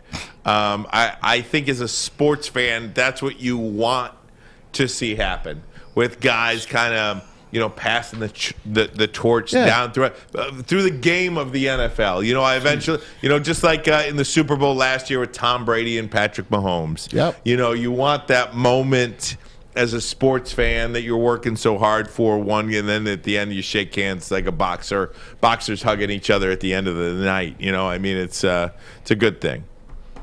I still hate Ben Roethlisberger. I think he's a total jerk. I don't like individuals that throw their teammates under the bus, especially when they're doing the same thing. I've never been a fan of it. Never been a fan. Right. We got that. It's a talk show. Talk on the thing. Do we have that video, Alex? Is it coming up? Is it coming up about the greatness? You can just say it on air too. Go ahead, Maz. What's happening here? I don't know what's going on. Maz likes to scream, but pull his mic like 45 yards away from him. Hold on. Play this video. As I say, I'm no longer going to be an a-hole. Go ahead and play this video, man. Sir. All right, how's your pick game going? College football. Oregon and Utah. Taking Utah. Here we go. Baylor and Oklahoma State. I'm going with Baylor. Georgia, Alabama. Alabama is going to beat Georgia. Cincinnati has everything to play for. A 10.5-point favorite against Houston. Going with Houston. Pitt, Wake Forest. Bray, 4,000 yards, 40 touchdowns, 6 interceptions, and he will be at the Heisman next Saturday. What if he does have the flu, though? Well, Michigan and Iowa. They're putting 70 on I love it. Oh, yeah, baby. Let's get to the NFL. Chargers, Cardinals are going to win. I'm taking Tyler Heineke. I'm taking the Steelers. Chiefs. Or last one, Vikings, Lions. Purple people eater. 9-2, baby. Oh, Braylon freaking Edwards with the walk-off. He walked him off. And with that, baby, that's the bottom line. Shout out to Randy Orton right there, baby. We'll see you tomorrow, Armani and Edwards. I told you so. Woodward Sports Network. Bye-bye.